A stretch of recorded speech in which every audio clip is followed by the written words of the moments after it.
And good evening, football fans, and welcome to the second round of the 2024 UHSAA 6A Football State Tournament here on KSL Sports Rewind as we welcome you to Lone Peak High School for a 3-14 matchup. It's the 14th seed Herriman Mustangs taking on the 3 seed in the Lone Peak Knights. A happy Friday evening to you all. Matt Coma alongside Dave Harrison. And Dave, we got a good matchup here tonight. 9th meeting all time between these two squads, and one of these teams is going to move on to the quarterfinals. Yeah, I'm excited to watch Lone Peak and Herriman. Lone Peak's really loaded with talent. Should be a good one. As Lone Peak gets us started, this one goes into the end zone for a touchback. The Knights won the toss. They elected to defer to the second half. So we'll see the Herriman offense for the first time tonight. And Herriman, a struggle in the first season under new head coach Matt Rickards. Spent a lot of time at Kearns. Now takes over the helm at Herriman High. A 3-7 record on the season for him. But Dave, a lot of potential here. We talked with the coaching staff beforehand. Nothing to lose for this Mustang program as they come into tonight. Yeah, they've got to lay it out all on the line tonight. They can't hold anything back. This Lone Peak team, you can't make mistakes against them and expect to win. So Herriman needs to play an almost perfect game tonight. First and 10 from the 20 as Herriman gets going on offense tonight. As Bryce Benson quickly over the far side and wrestled down in the backfield. Calvin Leava'a. Yeah, that's Calvin Leava'a with the tackle for loss. And this Sinji Lone Peak defense, arguably the best defense in the state of Utah. Bob Militalo back in the lineup tonight for him. He'll be a huge playmaker for this Knights defense, but they're stout across the board. They're fast, they're big, they're disciplined, well-coached football team. I expect they're gonna make it tough on Herriman. So that was a loss of 2, 2nd and 12 here now as Benson going to take a deep shot near side, looking for Hatch, and it's incomplete. Good coverage there from Landon Goff, one of the highlight secondary players for Lone Peak tonight. They're really strong in their secondary. Both corners are fast, they're big, they cover well, they've got good hands, and a lot of times you don't see those kind of ball skills on the defensive side of the ball, but Lone Peak's done a nice job, you know, all the way defensively, and it really starts up front. When you've got a D-line like Lone Peak's got, it frees those DBs and linebackers up to play a little bit more aggressive. Landon Goff, 5 interceptions on the season. Him and Jaden Mayberry combined for 11 interceptions. That's the most for any school here in the state of Utah. 3rd and 12 here for Herriman. It's Benson, 3rd time back to throw. Far side, and it's broken up. Valgartson, the one to break it up and brings up 4th down. Good start for the Lone Peak defense, kind of what we expected. They're going to ball hawk. They're going to put pressure on Herriman. You would have liked to see Herriman get some positive yardage. They started out with that screen, and they just didn't get their tackle out there to block that corner and kind of put them behind the chains a little bit. So Riker Sidal, who comes out to punt for the first time tonight. Mayberry and Goff back to return. This one is a high kick, a lot of air under it. It's not going to get too far, and it takes a Lone Peak bounce all the way back to near the 35, and the Knights will start their first drive in Herriman territory, as we'll see Kepa Niamitolu and this Lone Peak offense come on for the first time tonight. Kepa's a fantastic quarterback. He's got a ton of poise. I had the opportunity to coach him last year at Alta, and smart kid. He's sees the game. It slowed down a lot for him about the second half of the year last year, and he started to make some big plays. And Lone Peak uses him to run a little bit more than we did, and he's been extremely effective. So 1st and 10 here for Lone Peak from the 36-yard line. Niamitolu going to pitch it off to Ty Cogswell, one of the many tight ends for Lone Peak. He gets the corner and gets about 6 on 1st down. Timing was off on that a little bit on the motion. He was supposed to start in motion a little bit before the snap, but he got great blocking out front and picked up a big gain on 1st down. Gain of 7 on the play, 2nd down and 3. Able to pick up 7 on 1st down. Cogswell, one of the many tight ends, as I mentioned. Him, Bear Tenney, Ike Staley also in there. Tenney out for the season, though, with the season-ending injury, though. Ike Staley injured in that game against Westlake 2 weeks ago. They spread things out, 2nd and 3 here. They'll fake the handoff. Keppa over the middle, and that one's broken up. Good defensive play there for the Mustangs as Taylor Hatch gets in there to break it up, brings up third down. Looked like a little RPO action where he had the choice of handing the ball off or pulling it and throwing it. The DB dropped, so anytime you've got a slant running in front of a dropping DB, that's a good read. I like this Lone Peak run game. I would expect that we're going to see a little bit of that right here. Sam Wright in the backfield with Keppa here on 3rd and 3. They'll give it to Wright. Charges through the middle of the pile. He's got the first down and more, as he'll be stopped at the 23, gain of 6 and a new set of downs. Great job, just straight zone there by Lone Peak. The offensive line moved the line of scrimmage about 4 yards before there was any contact on the running back, and that's such a great when you're an offensive coordinator and you can hand the ball off on 3rd and 4 and you pick up 7. The Knights have 2 feature backs in the game tonight. We have Sam Wright and Sean Tahi, both of those kids with over 400 rushing yards on the season, as Wright gets the carry on first down, gets through the first level, second level, fighting his way to the goal line, and he's in. Touchdown, Lone Peak. Austin Pay opened up a huge hole, and really a huge running lane for Lone Peak to get into the end zone. That's a great start for Lone Peak. Good job by the O-line, good job by the play caller. Fantastic start. 23-yard score for Sam Wright. Brecken Carr on for the extra point. Kick is up, and it's good. And with 10-10 to go, one drive, one touchdown for Lone Peak. They lead 7-0 early. So for Wright, that is going to be touchdown number 4 for him on the season on the ground. Really good job by the offensive line. I like the way Lone Peak calls their plays. They're not afraid to run the ball in passing situations. When you've got that kind of an offensive line, you've got the confidence to be able to do that, and they've done a good job. And with Keppa at quarterback, makes good decisions. He's a good leader. He's a great teammate. Lone Peak, in my opinion, is my pick to win the 6A state championship this year. It kind of comes down to the Final Four. I assume we'll talk about it as we get throughout tonight's game between the Corner Canyon, Lehigh, Skyridge, and Lone Peak. One of those 4 teams most likely will take the 6A crown this year, as that one heads into the end zone for a touchback. Lone Peak, of course, they upset then number 7 in the country, Corner Canyon, earlier in the season. Had the loss to Skyridge, but bounced back with a win against Lehigh. So all 4 of these teams kind of have seen the best shot of everybody, and they've kind of traded blows throughout the regular season. Yeah, Lone Peak's schedule is tough from top to bottom. They might have had 1 or 2 games that weren't, but they've played the best teams in the state, and they know where they stack up. They know how to win those games. So Herriman back to work here. 1st and 10 from their own 20.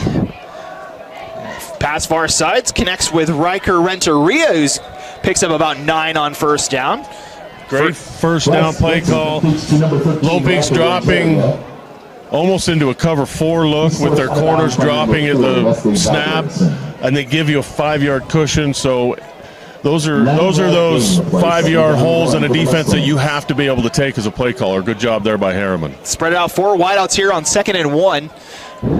So they'll send Abercrombie in motion. Looks like man coverage, probably see a blitz. Or excuse me, that's number 6 down there. That's Stetson Jones in motion. He comes back over to the near side. They'll hand this one off. First carry of the night for Kyler Bueller, and he's got a first down for Herriman. Good job moving the sticks for Herriman. Junior Tahi coming off that DN. Makes a nice tackle, but 2nd and 1, so they got the first down. Now they're going quick. Mustangs quickly to the line, 1st and 10. Benson to throw once more, throws far side. That skips into the hands of Valgertson on the far side. A little miscommunication over there, and it's 2nd down. Yeah, it looked like he was hoping for him to sit down at about 8 yards. He just kept running. Kind of lucky there that didn't get picked off and taken back. Mentioned Mayberry and Goff for this secondary. Van Gardson's got 3 interceptions as well, so a very dangerous secondary for Lone Peak here. Again, Herriman with 3 wideouts this time. Send Holverson in motion, now handoff, and Bueller able to get through the first level and near the 40, picks up 8 on a big run there. Lone Peak likes to put junior Tahi, number 9, in a position where it forces the offense to block him with a running back. And that time it looked like he went through the same gap as his D tackle, and that opened up a hole. Benson keeps it on the read option, and he's got the first down, picks up 3, and Mustangs starting to move the ball here on their second drive tonight. Really good job that time. Good read by the quarterback. And again, the 2 first downs, I'd like to see that from Herriman. They're running an up-tempo pace right now. Kind of got Lone Peak a little bit on their heels. Got a bunch formation on the far side. 3 wideouts over there on the left. Is Benson going to come near side, looking for Hatch, and it's intercepted by Goff.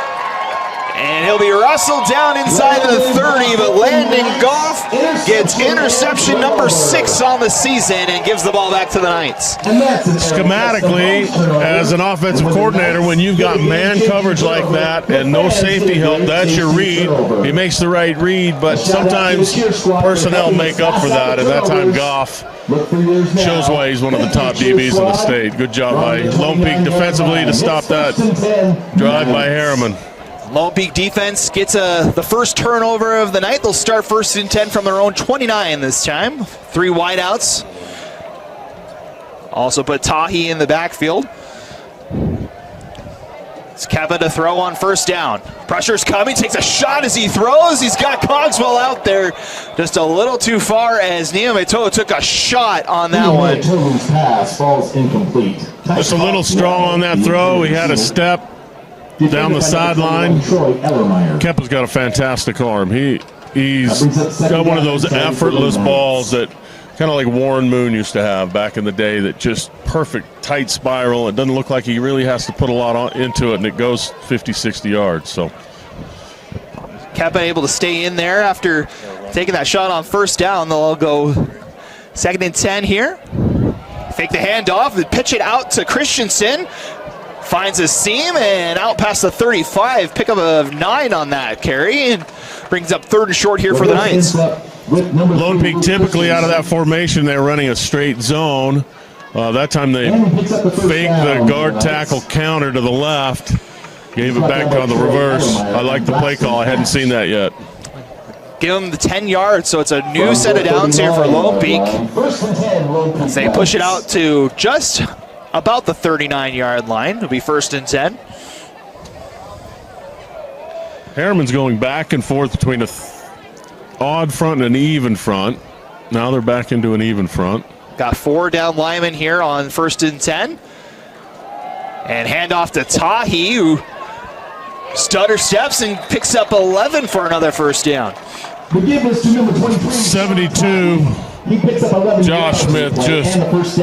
Jared Smith just took his defensive lineman down the field 10 yards and didn't have a chance. A couple of big offensive linemen for Lone Peak on that offensive line. Austin Pay going to make his commitment tomorrow.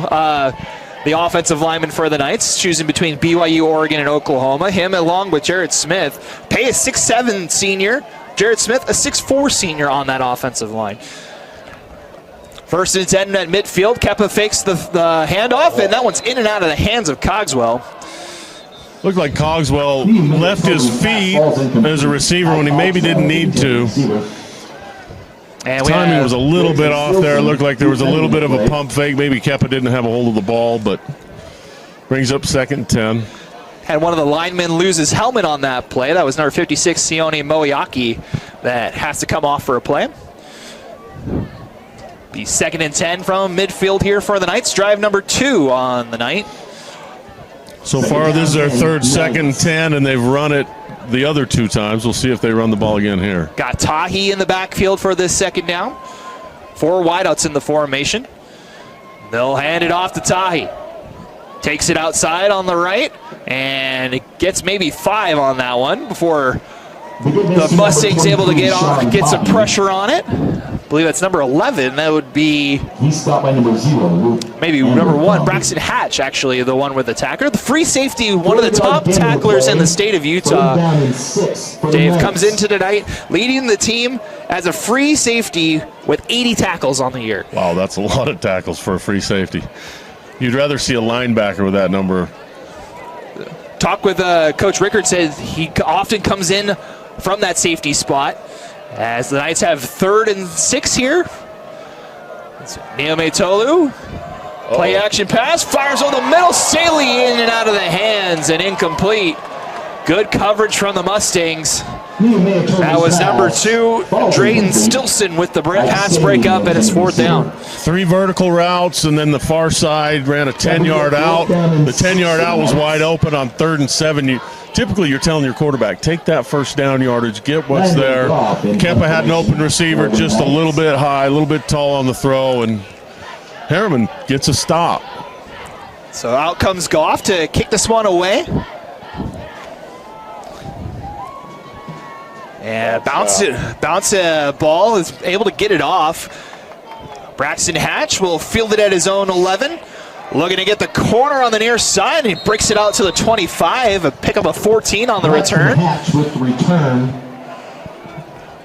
So we'll see the Herriman offense back out there. They were able to move the ball a little bit, then getting close to midfield, but the interception stalled the drive on that second drive for Herriman. Good job there by Herriman. A lot of times you'll see, especially in high school, they don't field the punt, and they let it bounce, and they lose yards. Good job that time by Herriman. Stilson with a nice block.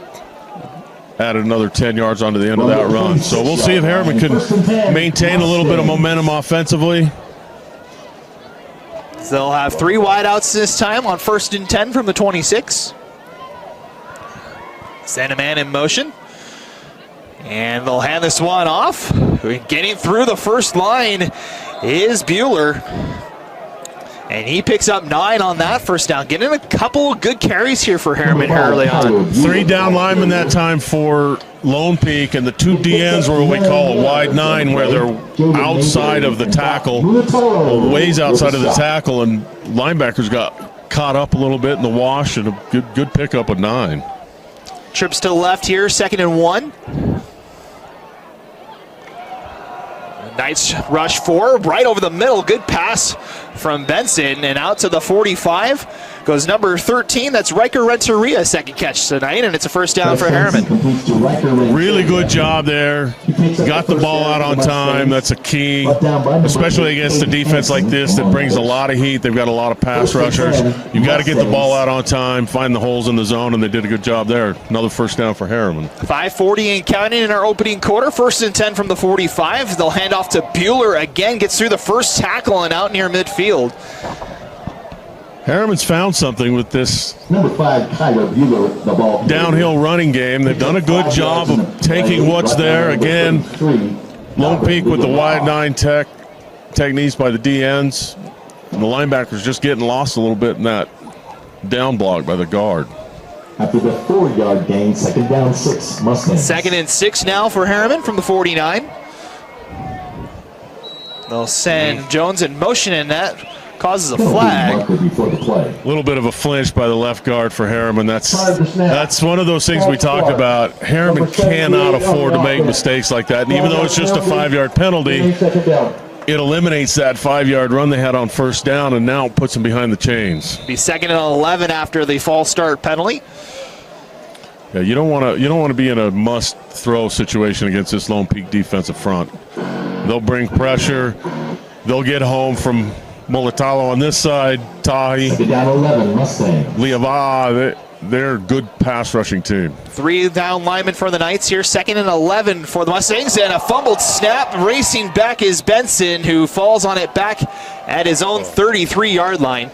That bad snap was recovered by number 7. Tough to tell if that was actually a bad snap or if the quarterback just took his eyes off it. A lot of times the center gets a bad rap when the quarterback just takes his eyes off it. And maybe he could have made a play there, but again, now you're 3rd and 20, and there aren't very many 3rd and 20 teams that are going to work against Lone Peak. I would look for some sort of a screen, screen or draw, try and get some yardage back, maybe get lucky, break a tackle, but this is a tough ask right here for Herriman's offense. Make it a 3rd and 22 with 4 minutes to go. They need to get to the Lone Peak 45 for a first down.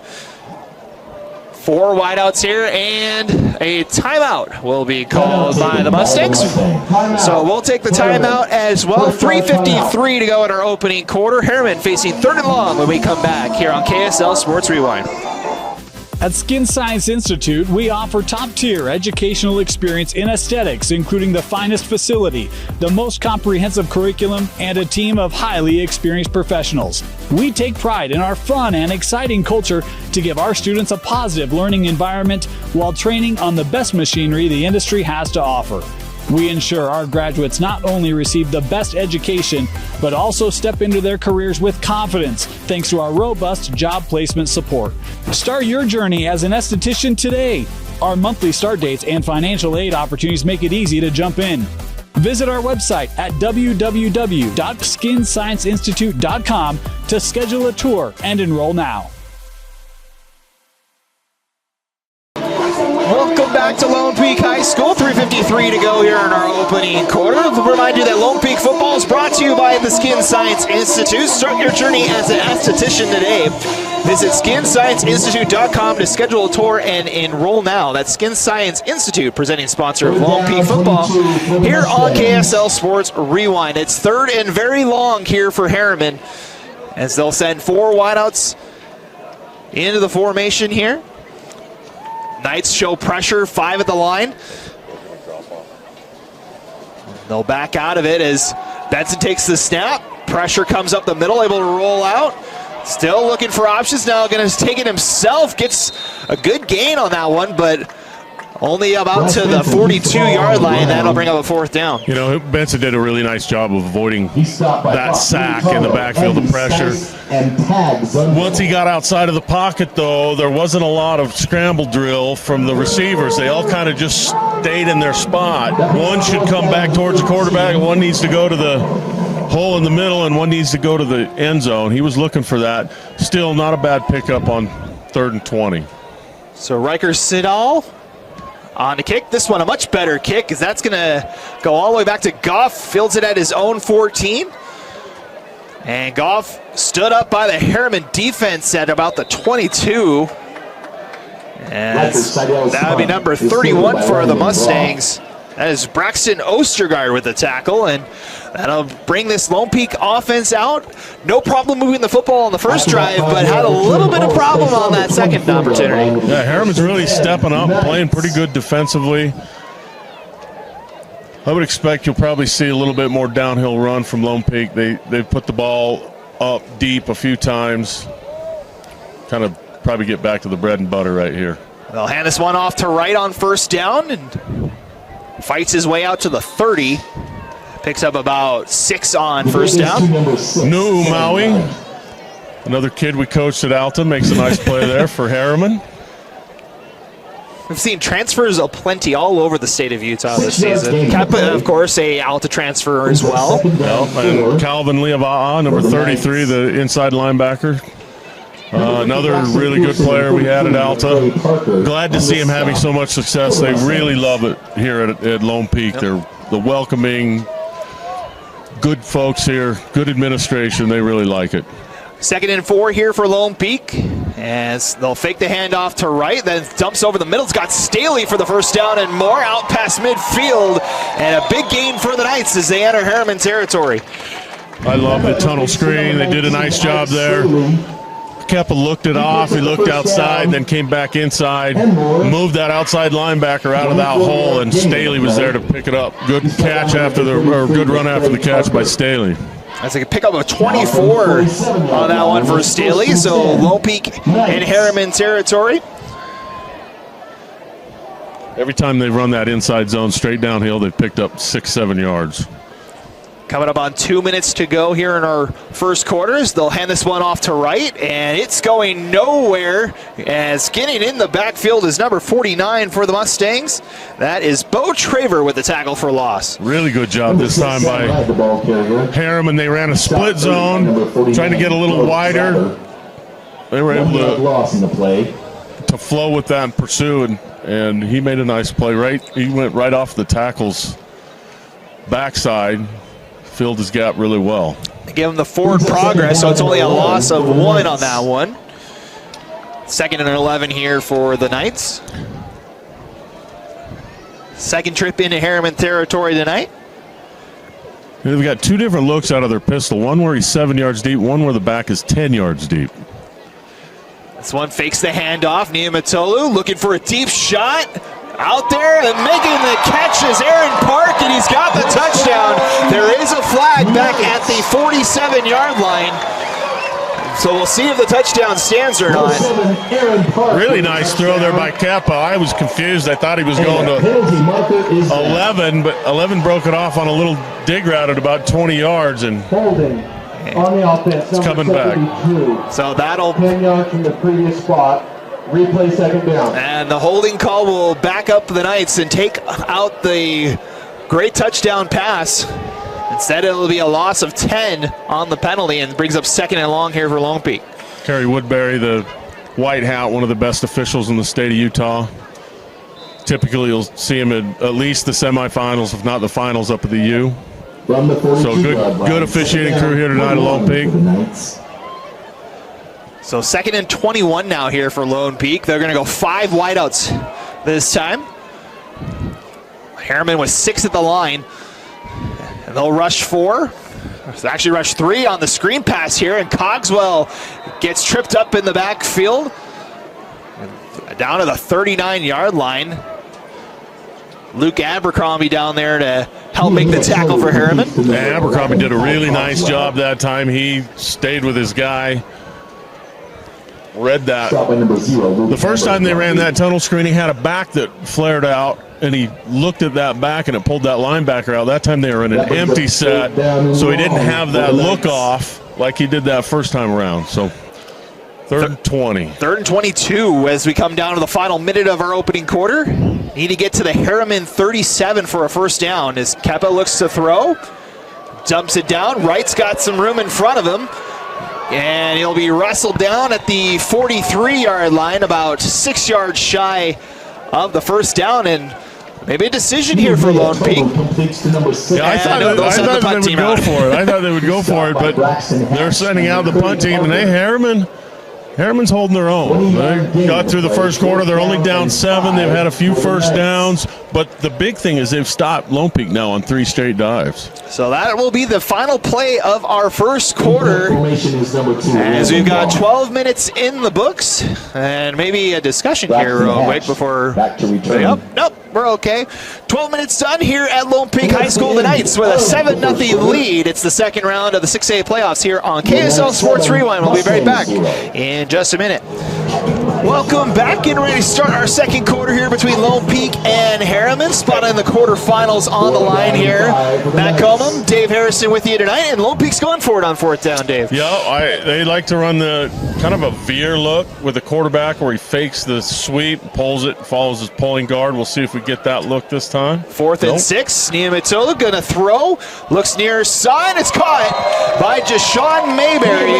Able to drag the toes and picks up a big gain for a first down. Yeah, Keppa spun that one nice. As soon as he hit that 3rd step, ball was out. Again, we saw that route open earlier in the first quarter, that 10, 12-yard out on the side, on the near side. He missed it the first time. This time he found him, and really nice play. 1st and 10. Knights. Almost an impossible play to defend, too. Pick up a 17 on that one and brings up 1st and 10 at the 25. Niumatolu going to hand it off to Tahi this time, and picks up 5 yards on first down. To give this to number 23, Sean Tahi. That's a really good play.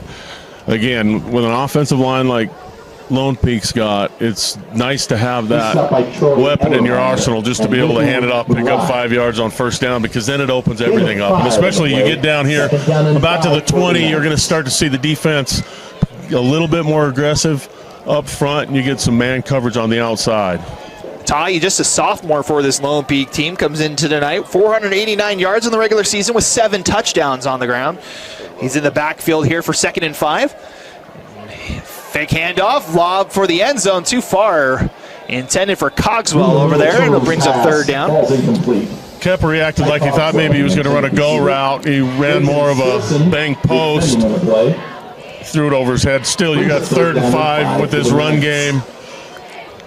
Likely it's a run or 2 runs. They do have Brecken Carr that can kick field goals. He's made 6 field goals on the season. His long for the season is 39 yards, so they are in his field goal range if they elect to go that way. But it's 3rd and 5 here. See what the Knights call. And it's Niumato going to hand off Tahi. Tries to, almost got out of that tackle, but he's tripped up at the 18-yard line, and it'll be 4th and short here for Lone Peak. Kind of an RPO look that time, although I don't think Kepa was reading in. I think that was a straight give. Good job up front by Herriman to make that play, because it looked from here like he had a running lane and he was going to be able to break that out. But good job again by Maui. So 2nd, 4th down of the drive here for Lone Peak. They keep the offense out here for a 4th and 2. They need to get to the 15 for that 1st down. This is where I think you're going to see Kepa keep the ball. Hasn't ran it yet so far here tonight. Is Cogswell in motion? They'll give this one a Tahi. He's got the 1st down and tackled at the 14-yard line, and it'll be another 1st down here. I like the play call again. Tahi's a good, strong runner. Tough to bring him down just with one guy. And again, the offensive line gets a good push up front, and it puts them in good position. Hatch on the stop for the Mustangs. Braxton Hatch with the tackle on that one. 1st and 10 now from the 14. They can still get one more 1st down to the 4. 14-yard line. 1st and 10, Knights. Tahi again in the backfield here. 3 wideouts for Kepa. 4 Mustangs at the line as they'll fake the handoff, throw near side. Cogswell in and out of the hands, incomplete. He's gone Cogswell's way a number of times tonight. Had that one catch. To bring that one in again, but had that one catch on the 1st drive, but other than that, a couple of drops there for Cogswell. that time Herriman had everybody outside of the defensive tackles. Outside of the nose guard, there was nobody in the middle of the field. I expect that the Lone Peak coaches probably saw the same thing I did. I don't know that you're going to get that same look, but that middle was wide open. 12th play of the drive here for the Knights. 2nd and 10. This one, another fake handoff, throws near side, and Staley can't catch this one, and brings up 3rd down. Niuma's pass is incomplete. Just a little bit off again, Kepa with that throw. At games like this, you know, even though Lone Peak comes in as a huge favorite, you've got to take care of business. And you let a team hang around. The longer they hang around, the more confident they become. So Lone Peak really needs to capitalize on this drive. 3 wideouts this time on 3rd down. Tahi in the backfield. See what the Knights draw up here on this 3rd and 10. Neil Mayatolu gonna take a shot for the end zone. Staley's there, but it's too far, incomplete. And now 4th down. 3rd time this time for the Knights, and I think this time they're gonna take the points and go for the field goal. Yeah, 3 straight passes from the 15. All of them just a little bit overthrown. I'm sure Coach Broadbank's gonna have a little talk with Kepa, calm him down. He'll be fine, but you like to be able to get the ball in the end zone when you're down this far into the red zone. So Brecken Carr comes on, 31-yard attempt here from the left hash, kicks up, got plenty of distance, but it hits the post and it's no good. Man, it's so tough when you've got to rely on your kicker, and then they just such a tough thing to execute. Hits the upright, and hey, Herriman's defense has held again. That's 4 straight drives for Herriman that they've stopped, or 3 straight drives that they've stopped the Lone Peak offense. And this Lone Peak offense isn't easy to stop. They've played some of the best teams in the state, or they've played the best teams in the state and done really well. So now from the 20-yard line, hats off to Herriman's defense. It's a good start to the game for them. So the Herriman offense comes out, 1st and 10 from the 20 after the missed field goal attempt. Stays 7-0 here with 9:27 to go in the quarter.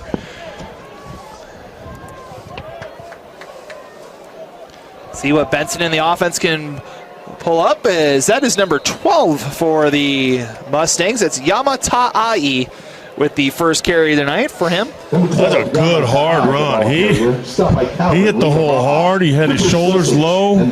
Pad level was down. And they made a nice run there. And again, they've had some success against this Lone Peak defense with those wide ends being able to pick up 3 or 4 yards inside. Pick up of 3, 2nd and 7 here. It's everybody near the line, and now a official's timeout. And it's, I think, one of the Knights. I think one of the Knights has a equipment malfunction. Looks like number 33, that is Calvin Leava'a, that has to leave for the play. Calvin forgot his mouthpiece a few times last year as well. 2nd and 7 here for Herriman. Send a man in motion. Benson hands it off to Bueller, who gets out to the 25. Or excuse me, that's Ta'i with the carry, excuse me. Harley Carson on a nice trap block, kicked out the end, picked up a couple more yards inside. And again, that's tough running against the defensive line and linebacking crew that Lone Peak has. And so far, Herriman's done a pretty good job of being able to execute that run inside. See what they come up with on 3rd and 6. If they get corners that are playing off soft coverage, you can just take that little 6-yard hitch. And Mustangs trying to set up the screen. They've got it. And out near the first down, depends on the spot. That was Stetson. First down. That's Stetson Jones that makes the catch, and he gets just enough. He gets a good spot, and it's first down, Herriman. He got popped. He's going to fill that tomorrow. But again, you've got to execute the little things, hanging onto the ball in traffic like that, converting a 3rd down. That's a big play for Herriman. See if they can maintain this, get down the field and get near the end zone. 1st and 10 from the 30 as Jones goes in motion. Tons of pressure. A little bit of a read option, handoff to Bueller looking for the edge. He's got about 5 yards on that carry. Really great job. He set the defense up. He stepped into the hole and then bounced it, made that linebacker commit. Leava'a eventually got to him, but not until he picked up 5 yards. And they didn't have numbers on that side. That was a really great individual effort up there. Pick up a 5, brings up 2nd and 5. 3 wideouts again. They'll send Renteria in motion, pitch it out near side, and it's broken up in the backfield. Getting there is Cade Hansen, one of the top linemen here for the Knights. Gets the tackle for loss. Really good job by Hansen. He dipped his shoulder, got underneath that crack block from the outside. Had he let himself get blocked, there was plenty of running room. So the play design was nice, but even better job by Hansen on that tackle. 3rd and 7 now for the Mustangs. 6:45 to go in our 2nd quarter. Just the lone wideout here on the near side. Everybody else bunched up on the right side of the line. As Benson, pressure's coming, and down he goes. Ball's loose, they fall back on it, but it's Bot Muatalo, first game back in 5 games, and he gets the sack for Lone Peak. Yeah, he's a really big addition to this defense late in the year. He was hurt middle of the season. He started the year, had fantastic games early against Bingham and Corner Canyon. So for him to be back at this point of the season, that's a big gain for the defensive Lone Peak. And anytime you get to this point of your season, you've got injuries. And a lot of times the teams that are the healthiest are the teams that end up winning. So good for them to get him back. Cooper Stosic also in there for the sack. As that snap is high, Siddall's got to go all the way back. And elects to try and run it here.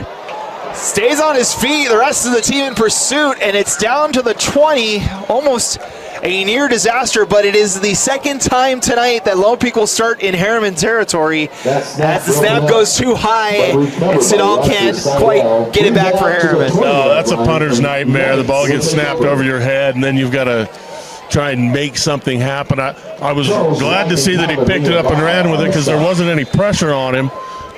He still had time. He might have been able to get the kick away. Do you think he had enough time to maybe get a kick away on that one? If I would have been on the sideline, I would have been yelling, kick it, for sure.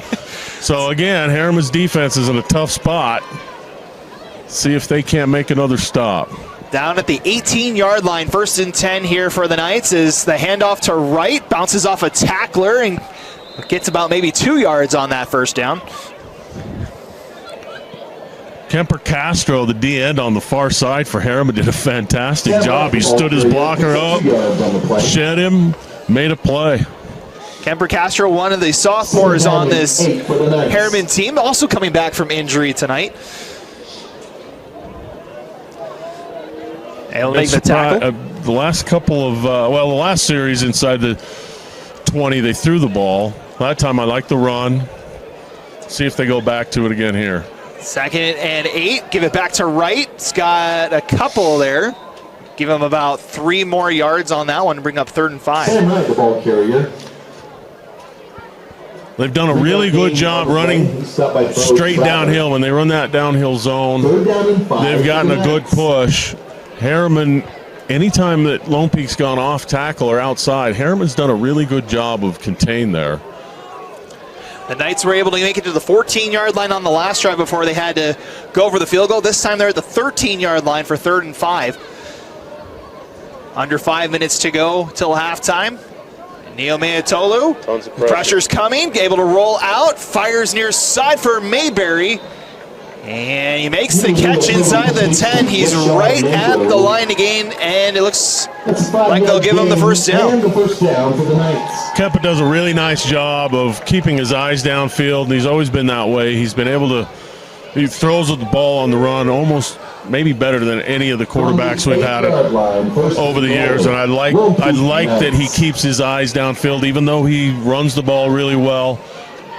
That was a good job there. So 1st and goal here for Lone Peak. And Kappa will go under center for the first time tonight. Dave mentioned the I formation here, and movement at the line. See if it's on Herriman or Lone Peak here, though. Look like false start. Number 72 on the offense. 5-yard penalty, remains first down. It looked like Herriman flinched, but they didn't cross the goal, the line of scrimmage, and Lone Peak just moved. So it's kind of a little sad we didn't get to see the I formation. You don't see that a whole lot at this level of the high school football game anymore. They've run it a bit. They ran it against Lehigh some, and you know, I love it when you've got an O-line like this and you're down inside the 10-yard line and you've got a first down. Sometimes when you can impose your will on a team like that, it's really disheartening for a defense. 1st and goal from the 13 now after the false start. As Kappa looks to throw. Now going to go back far side. Over there is Cogswell, and can't make the catch. What a great play by the defensive back. I can't see who it is yet, but a fantastic play. Now you have Braxton Hatch, who's been everywhere for Herriman in the secondary tonight. He gets the pass breakup. It's not very often that when a team rolls everybody to one side and then sends a receiver back out the backside that the DB can stay with it, but he did a really good job staying with his man. Keppa made a really nice throw, just a little bit better defensive play by the DB there. And that's 6'8" on 6'1" there as well. Hatch at 6'1", Cogswell at 6'8" on the stat sheet. Still able to get the pass break up. 2nd and goal now is the reverse over the far side for Mayberry. He's trying to get through, and we get a flag down at the 15 as he's brought down at the 13. This one might be coming back even more here. It might have been a hold, or it might have been, it looked to me like maybe there was a face mask. And it might be called on the offensive player. It looked like with the stiff arm, he might have got a hold of a face mask. Over the last few years, you've seen that call a little bit more made here in Utah. So wait to see the call from the officials here. Could be a pretty big play here. If it is a face mask, that's 15 yards back. Well, Herriman's walking backwards, so it must be against them. It looks like it is on the Knights. Really great job defensively. Foul, face mask. Number 5 on the offense. 15-yard penalty from the previous spot. Will remain 2nd down. So the penalty will back him up to the 28-yard line. And Dave, you called it, the face mask on that stiff arm. If for years you were able to tell your running backs, you can hit the guy in the face, you can grab his face mask, you can do whatever you want, they won't call it. But a couple of years ago, they made it a point of emphasis for the officials that they were going to call that, and that hurt. So we'll see if they get man coverage on the top side. Now they've got safety help both. Started this drive at the 18. They're back to the 28 now for second and goal. As 3 wideouts near side, Niumatalolo going to just dump it off to right, and he gets back near the red zone down at the 20. Good pickup, second 20. You're not looking to get all 20 yards. You're looking to take 10 yards, 15 if you can get it, and they did a good job. Linebackers drop, corners, safeties all drop, left the back out wide open. A good read there by Keppa. So third and goal upcoming here for the Knights from the 20. So we're now under 3 minutes to go in our second quarter. Clock at 2:40 and counting. 10 seconds left on the play clock. 4 wideouts for Niumatalolo and right in the backfield. Kappa to throw. Good pocket. Fires over the middle. Almost intercepted. Getting a paw on it was number 33. That would be McCray Parker with that pass breakup. Parker did a fantastic job of sinking into the zone. Really, when you're looking, they ran a little switch concept on the outside where the outside receiver came off inside, released on a dig route, and really good job there by Parker to break that up. Keppa's lucky that didn't get picked off. So Carr back out there. This one will be a 37-yard field goal attempt.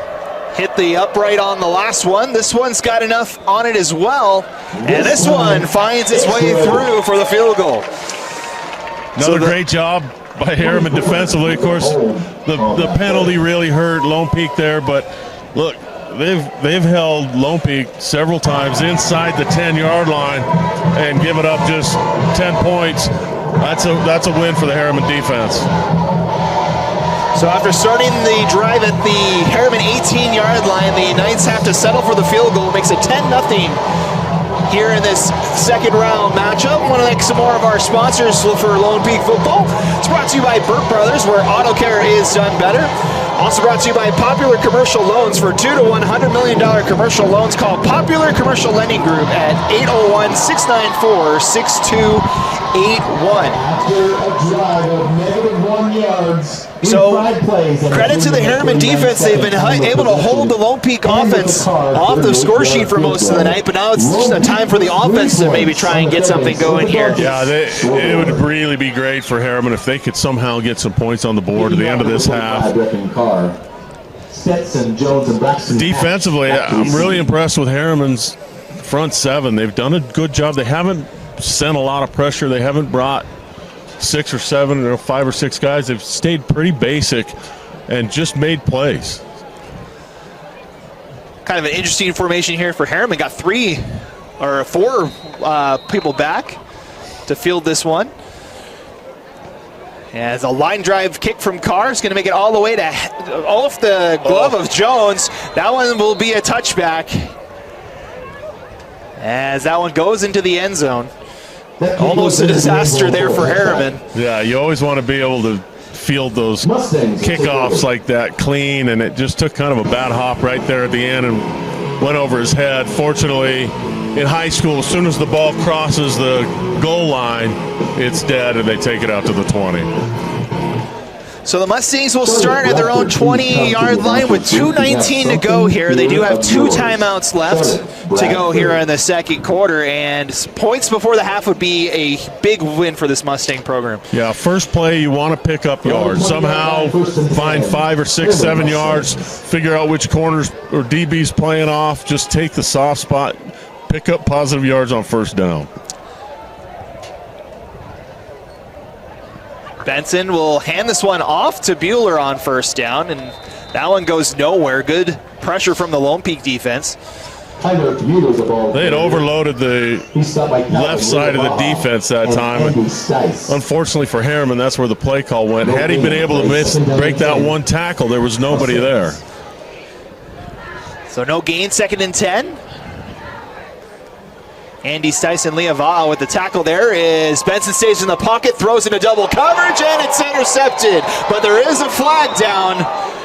That would be Goff's second interception, but we'll see what the flag is. Oh, that's a tough call. It looked to me like the DB went up both hands to get the ball. I don't know if he bumped him off his route before he got to the ball, but it looked to me like they were both trying to high point the ball. There was double coverage there. I don't think Goff got a piece of him, but interference. Number 2 on the defense. and they do. Well, it's just what Herriman needed. I mean, they needed to figure out a way to get a first down, start moving the ball. Still a minute 47 left in the half. Again, as a play caller, under 2 minutes, you're just looking to pick up what they give you. And typically a defense is going to give you something in 2-minute offense. And you can see here they're 10 yards off. Take a little 5-yard hitch, turn, pick up 6-7 yards. Take what they give you. 1:47 to go. First and 10 from the 35. Benson back to throw, far side, and almost intercepted again, right in the direction of Goff.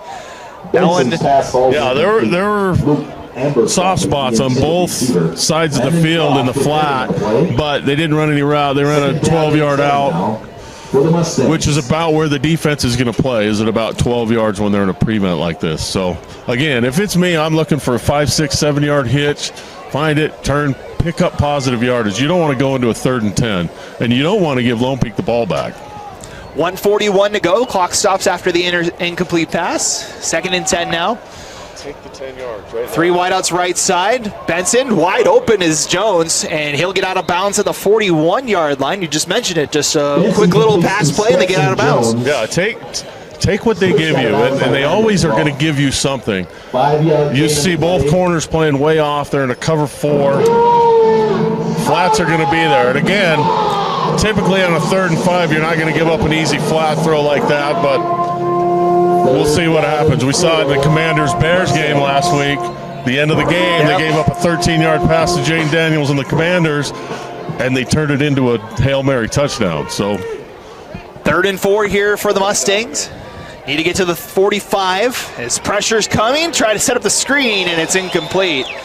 Good pressure from the Knights. That would be Junior Tahi with the break up there. Junior Tahi.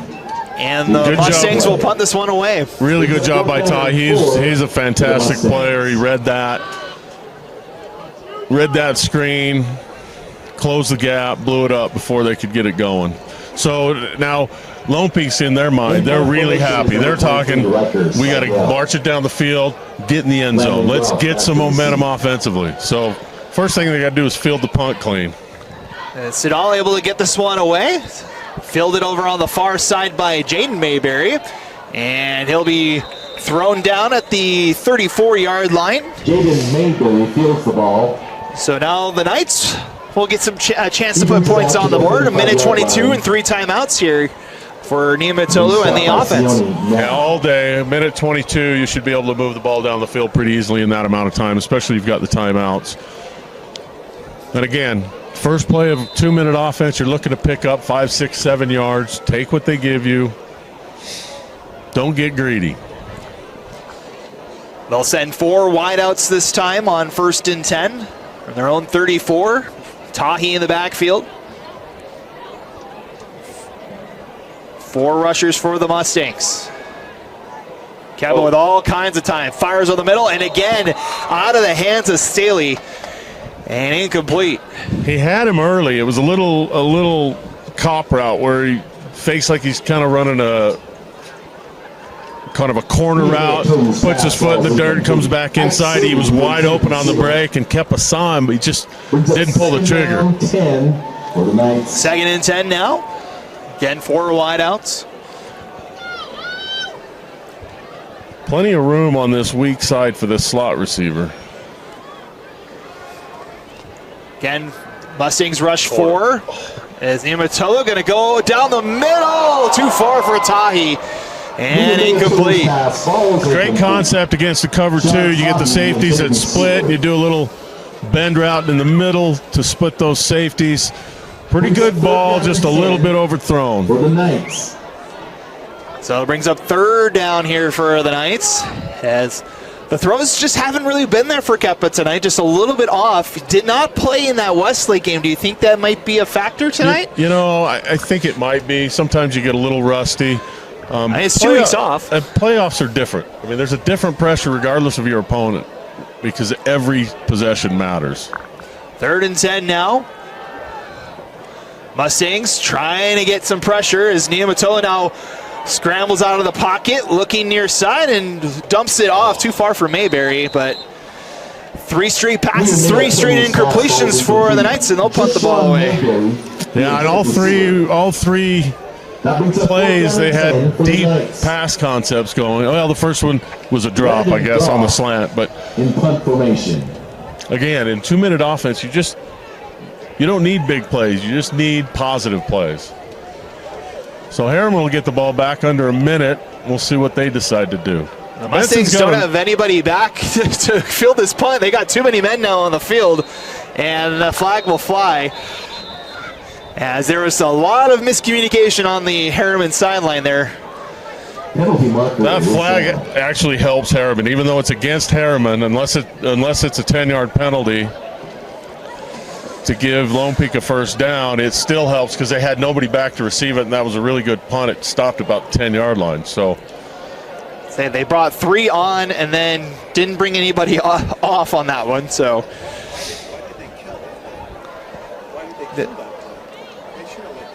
illegal participation, I bet. So we'll see what the call is here from our officials tonight. No flag. There is no penalty. Wow. There is no substitution, as the substituted players did not communicate with players on the field. 4th down. So after all of that, Herriman had about 13 guys on the field, but they say no flag and they'll repunt. And they're still running guys in. What a break for Herriman because they had nobody back to receive the punt. Everybody coming for the kick is a line drive kick from Goff. It's going to be fielded at the 32. And that is Jones on the far side looking for somewhere to go and gets out to about the 46. That inadvertent whistle or the waved off flag cost Lone Peak about 40 yards right there.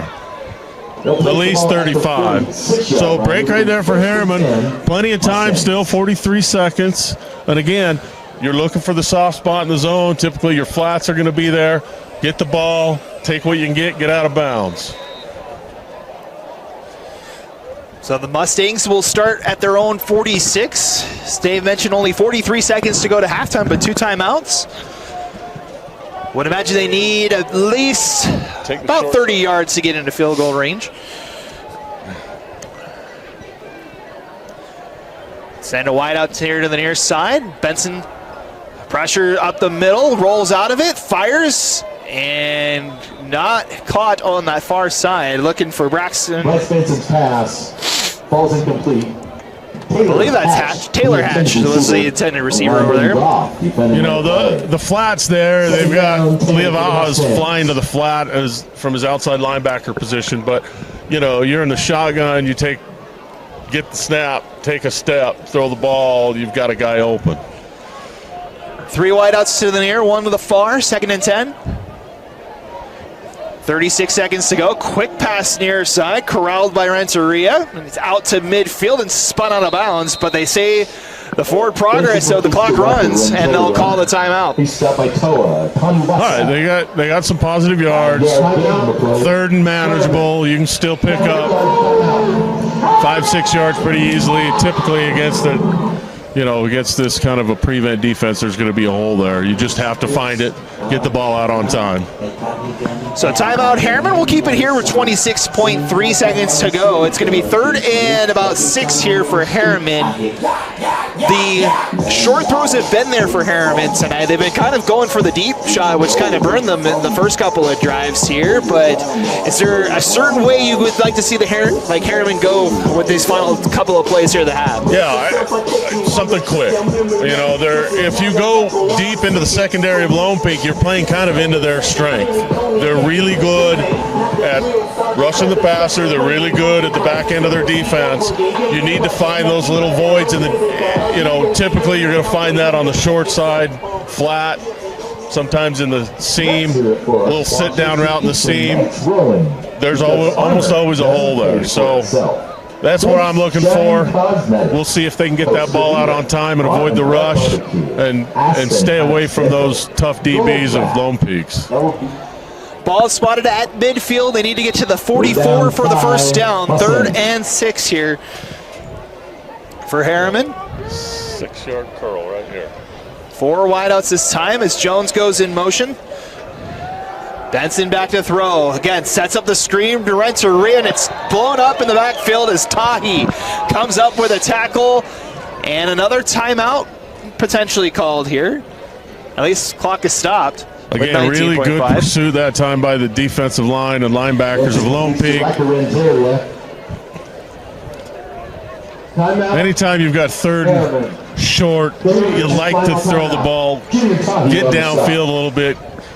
The screen, and I get why you want to throw a screen. You scout it, you know that they're going to bring pressure and there's going to be a lot of heat, but as well as the defensive line pursues for Lone Peak, that's a pretty tough ask. So interesting call, I think, from the Herriman side. They call the timeout. It's 4th down here for Herriman, back in their own territory now with 19 seconds left. I'd say, do you go for a play here, or? Well, no. I mean, at this point, you want to kick it away. Really, if you just let the clock run out for the half, if you're going to kick it, why go for the timeout? Right. So. Yeah, I'm not sure what happened. I'm sure there's a logical reason for it. So the offense is going to come back out for Herriman here. They'll most likely go for it here on 4th and 9. 4th down 9 for the Mustangs. They'll send 4 wideouts in the formation here as Lone Peak tries to figure out what's going on. Yeah, Lone Peak wasn't ready for that. And Lone Peak's going to take timeout. Is there a little bit of confusion on the Knights side this time? Lone Peak, first charge timeout. I think Lone Peak is as surprised as we were that Herriman sent the offense back out on the field. That's Herriman trying to, I'd say it makes sense trying to get some points on the board before the half. It's a 10-0 game. Lone Peak will get the ball to start the second half, so whatever points you could get from the Herriman standpoint, that'd be fantastic for him before the half. Yeah, that'd be a huge bonus, but whereas they haven't had any luck throwing the ball down the field other than maybe one 10 or 15-yard ball. It's a tough ask at this point. I think you want to kick the ball away, get the ball as far down the field as you can. You don't want Lone Peak coming out. They got some speed that they can get, and Kepa's got the arm. He can put it down there. And you don't want to throw an incomplete pass here. I guess the clock's going to stop regardless if it's a change of possession, but the offense is coming back out, Dave. Yeah, so they're going to go for it here on 4th down. Well, you got to hand it to Coach Rickards. He's playing to win and taking advantage, and hopefully he gets something here. Playing a cover 4 shell. 5 wideouts for Herriman here. 4th and 9. 19.5 seconds left. Send Owens in motion. Benson rolls, fires far side. He's got a man out there, but incomplete. Over the head of Cooper Grundy, and it's a turnover on downs. All right, well, Lone Peak's got 13 seconds left. You can get 2 plays off here, maybe 3 if you get one really quick. Kepa's got plenty of arm strength. He can get the ball into the end zone. Sounds like an Arrow Custom Homes turnover to me. If it's me, I'm trying to pick up 10 to 15 yards on the sideline with an out. We know he's got that arm strength. He can get the deep out. Give yourself a chance to run a route combo into the end zone on the last play, or even get into field goal range. Need to get to about the 25 to get into Brecken Carr's field goal range. 13 seconds left, 2 timeouts here as they spread it out.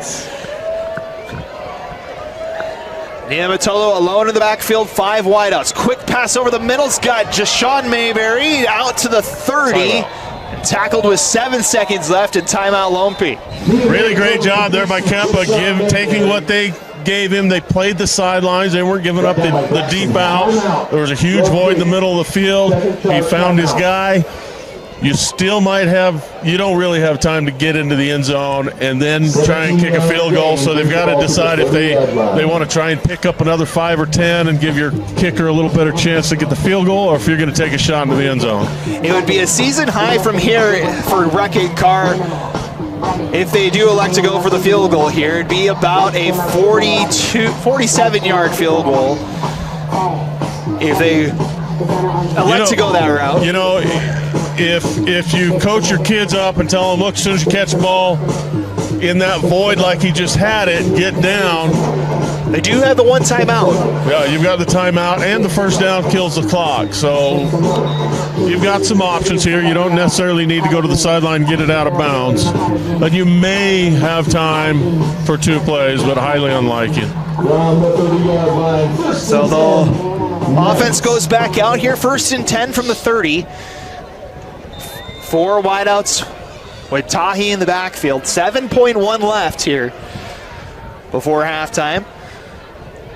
Some sort of route to split the safeties. Amatolu. This will be most likely the final play. Mayberry makes the catch with 1.6 left. They get the timeout at the 8-yard line, and now a potential decision maybe here on this final play of the half. Looks like they're sending out their kicker. Kepa spun that one nice. They did a good job. It looked like he saw kind of what we were seeing. 2 safeties deep. They split. He found that little bend route in the middle, and they coached him up. He got down to kill the clock. Really good job there of execution by Lone Peak in the last few seconds. So they spot the ball at the 9-yard line. It'll be 1st and goal, but there's only 1.6 seconds left. No timeouts for either side. We saw a car come out for that field goal attempt. Looks like he's in the huddle for this timeout as well.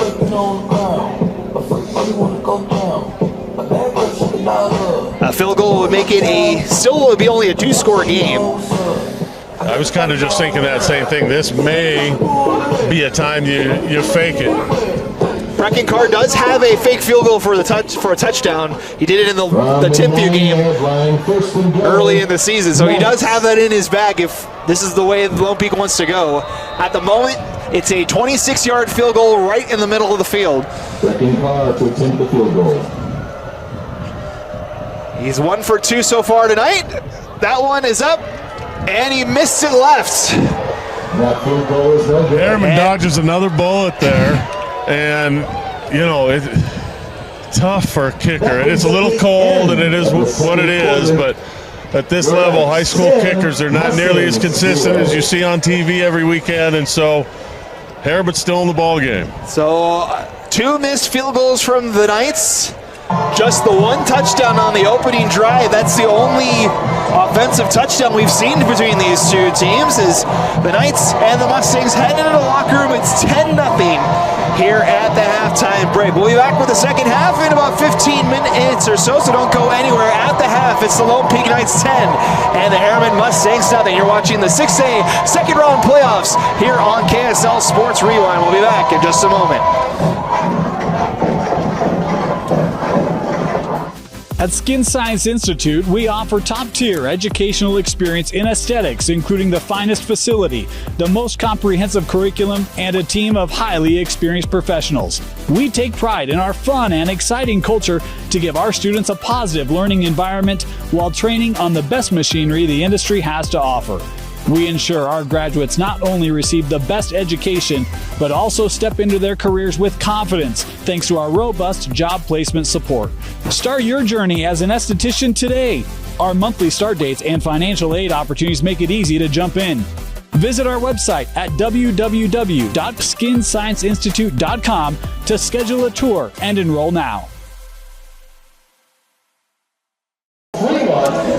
All right, welcome back, football fans. Getting ready to start our second half between Herriman and Lone Peak. The Knights with a 10-0 lead through 2 quarters of play. Matt Cole and Dave Harrison with you. Dave, we got a defensive battle on our hands here tonight between these 2 teams. Yeah, a little bit surprised at how well Herriman has slowed down this Lone Peak offense. And of course, Herriman hasn't been able to do anything on offense because of the stout defense that Lone Peak's got. But somehow they've got to do something offensively to take a little pressure off this defense, and I'm talking about Herriman. They've been able to run the ball inside the tackles fairly well, but not consistent enough to put together a drive to go the length of the field. So we're about maybe another 30 seconds away from getting ready to go here. And he makes his college team commitment. They got they're talking to, or recognizing the Pay brothers down on the field at the moment for Lone Peak. Of course, mentioned that Austin Pay going to announce where he's going to go play college football tomorrow. His brothers out there both going to BYU, or both currently at BYU or going to BYU. Well, my money's on BYU then.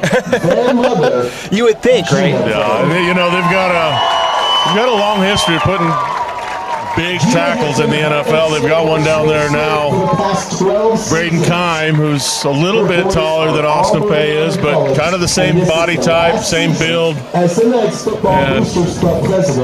I'll bet he ends up at BYU. His other two options are Oklahoma or Oregon. He'll announce that tomorrow, 1:15. You can watch that on YouTube or 247sports.com. Check out Austin's commitment. Well, we got a minute. Let's look at some of the other playoff scores from around the state of Utah. We'll start with 6A. The team that would play the team that wins this one, the game between Fremont and Syracuse, a Region 1 battle. Fremont gets the win 28-20. So the winner of this game, Lone Peak would host Fremont here next Friday night. If Herriman wins, it's a trip all the way up to Plain City to go take on the Silver Wolves. Yeah, Fremont's got a good team. Nate Tuatagaloa, the head coach there, fantastic coach, has done a really good job turning that program around. His son Manasseh is their quarterback, and Celeste Moa, Ben Moa's son, who played at the U, played in the NFL, is another fantastic weapon for Fremont. They've done a really good job turning that program around, and they can surprise some teams. Other 6A scores, Corner Canyon handled Westlake earlier this afternoon, 56-0 the final score in that one. Got live scores going on right now. Lehigh is all over Layton, 47-6 in that one. Davis has a 28-10 lead over Mountain Ridge. Farmington American Fork, we didn't know which way that game was going to go up there in Farmington tonight. It's tied at 7 at the moment between those two teams. Riverton is the big one tonight. Riverton is at Skyridge, just down the road from us here at Lone Peak. It is 17-14 at the half in favor of Riverton. They get a fumble recovery for a touchdown in the final minute of the half, and they have a 3-point lead over the Falcons. Yeah, that's a shocker. I would imagine Skyridge is a little bit upset, and they're gonna put the hammer down. But hey, it would be great for Riverton to finally win a playoff game. It's been forever, actually.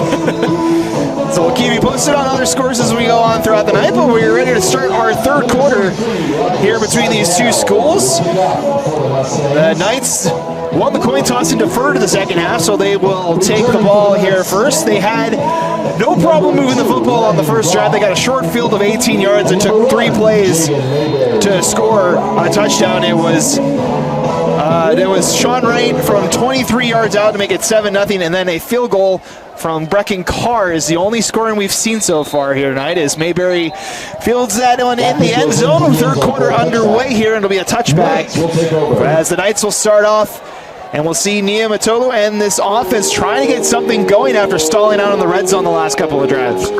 You're gonna see what the conversation was that Lone Peak had in the locker room.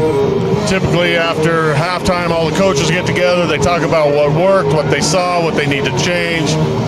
I expect you're going to see a little bit more downhill run. We haven't seen a lot of accuracy, at least not that we expect from Kepa.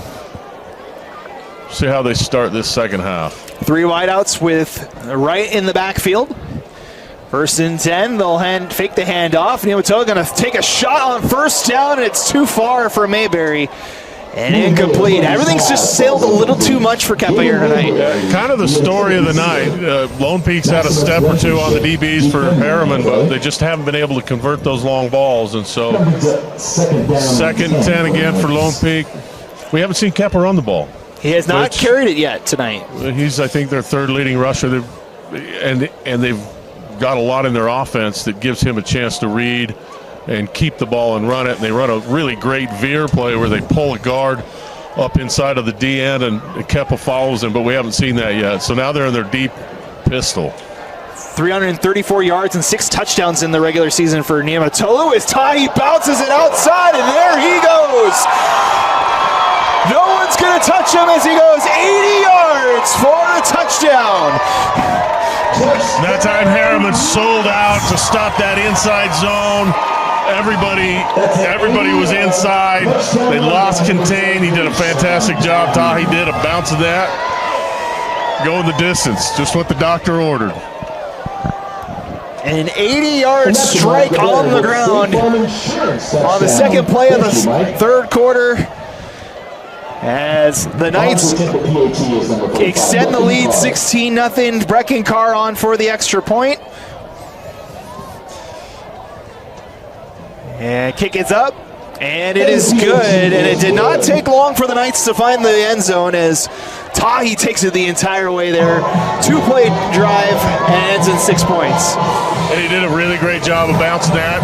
He kind of had his shoulder pads square to the line of scrimmage and was able to keep his balance. He got stopped.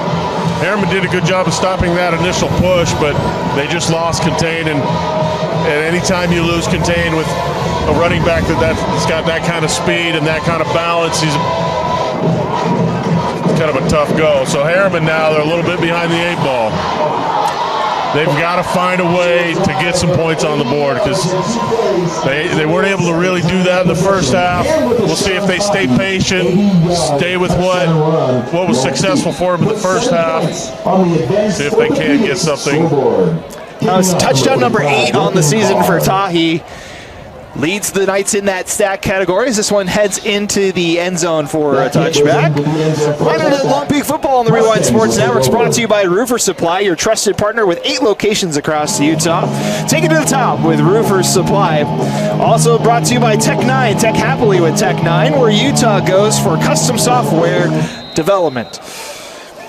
From the 20-yard line. So now an answer is needed for Herriman here as they're down 17.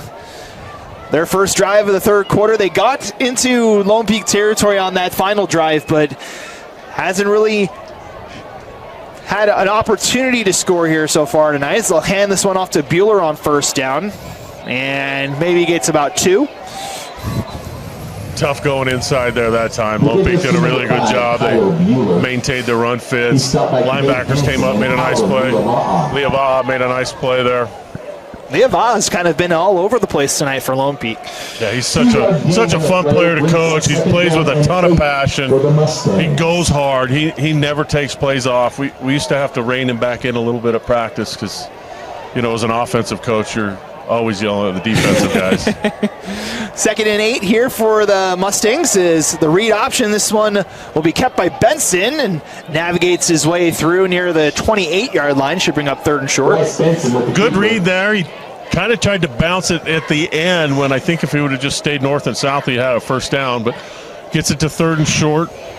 Another good run there. And Cooper Sosich. I think if Herriman's going to throw the ball, they need to get the ball out quick. A 1 or a 3-step drop, nothing down the field. They just haven't been able to get over the top of these DBs for Lone Peak. Now they're looking like they got some man press, cover 0. 3rd and 1 here. The 29. Benson takes it and rolls. All the Knights are coming, and that one thrown across his body, incomplete. Yeah, Lone Peak brought everybody that time. They pressed man, forced. They had a play call already to roll it out, but he needed to get that ball out quick. He had no time. Yeah, the Mustangs are going to make a stand here. They're going to go for it on 4th down here. Yeah, I agree with this. I mean, you're the underdog. You're down 3 scores. You haven't really been able to do anything offensively. You're betting that your guys can get you 1 yard. Everybody near the line, 3 backs in the backfield with Benson here. 4th and 1, low snap. Benson's going to get blown up in the backfield as Cooper Sosich first one there, and it's turnover on downs. Oh, that's so tough. Yeah, they had a good play call. They had numbers on this left side of the offense. Just not able to hold that snap. I think that one was on the center. That was low. And anytime there's a low snap or a wide snap or a high snap, it throws your timing off. When you're going for a 1 yard downhill run, you've got to get the ball cleanly. So for the third time tonight, the Knights will start in Herriman territory. They started at the 18 and the 14-yard line. This one will be at the 24-yard line as the Knights look to blow this thing open. Pitch it out to right. Looking to get the corner, and he picks up 5. Pretty good job by the safety coming downhill and making that play. It looked like there was nobody on the edge. The left tackle did a fantastic job, Pay, over there, sealing that edge, sealing the end. But Allemeyer did a nice job making a play there, holding them just to 5 yards. Spot the ball at the 19-yard line for 2nd and 5. The 19-yard line, 2nd down and 5. 9:33 and counting in our third quarter. We joined us late. Tahi, an 80-yard touchdown run on the first drive for Lone Peak. Looking to cash in on drive number 2 of the quarter. Fake the handoff, have a quick pass, almost intercepted. In and out of the hands of Braxton Hatch, and 3rd down. They brought pressure off the edge that time. A little late picking that blitz off. They showed an inside blitz, ended up bringing him off the edge. And again, that's the second time Keppa's thrown the ball right to Herriman. They've dropped it. So 3rd and 5 upcoming here. Familiar territory for Lone Peak tonight. They've faced a lot of 3rd and 4th downs deep in Herriman's end so far here tonight. It feels like the whole game's been played right in this spot. Only 10 points to show out of it for all the drives that they've had there, though. And we're going to get a timeout here called by the Knights. Took too long to get the play in. First charge timeout. So we'll take the timeout, and we'll be back in about 30 seconds or so. 9:18 to go here in our third quarter here on KSL Sports Rewind. At Skin Science Institute, we offer top-tier educational experience in aesthetics, including the finest facility, the most comprehensive curriculum, and a team of highly experienced professionals. We take pride in our fun and exciting culture to give our students a positive learning environment while training on the best machinery the industry has to offer. We ensure our graduates not only receive the best education, but also step into their careers with confidence thanks to our robust job placement support. Start your journey as an esthetician today. Our monthly start dates and financial aid opportunities make it easy to jump in. Visit our website at www.skinscienceinstitute.com to schedule a tour and enroll now. Welcome back. 3rd and 5 here for Lone Peak. From the 19-yard line, fake the handoff, set up the screen to Cogswell, and it's going to be stopped at about the 18-yard line as Abercrombie got in there first. And it'll be another 4th down in the red zone here for the Knights. That's a tough play to execute. You fake it, fake the handoff, kind of a half roll to the right, and then you come back and throw back to the left to a receiver coming towards the line of scrimmage. Defense did a nice job there, and the D-end almost got the ball. So the Knights offense going to stay out there for 4th and 4 here. It's Brecken Carr 1 for 3 in that first half from field goal range. So the Knights offense will stay out there for this 4th down. Nematolu going to take a shot at the end zone. Open is Mayberry, but he overthrows it once again, and it's a turnover on downs as the Herriman defense holds once again in the red zone. Another good job by Herriman. They held Lone Peak for probably 4th time inside the red zone. So they got to be happy about that, but they've got to come out and convert. And I can tell you this, Lone Peak's going to have plenty to talk about in film if they end up winning this game.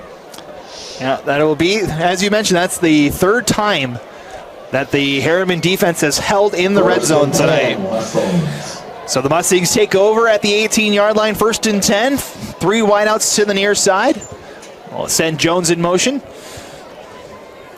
As the Mustangs just trying to get something going as Benson maybe gets back to the original line of scrimmage.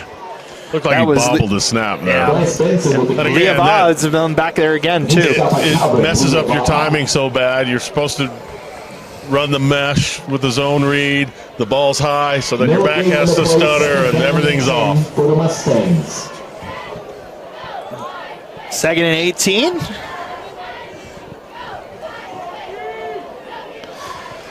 Again, 3 wideouts near side. Benson has time, finds Jones at the 20, breaks a tackle, and he's out near the 25.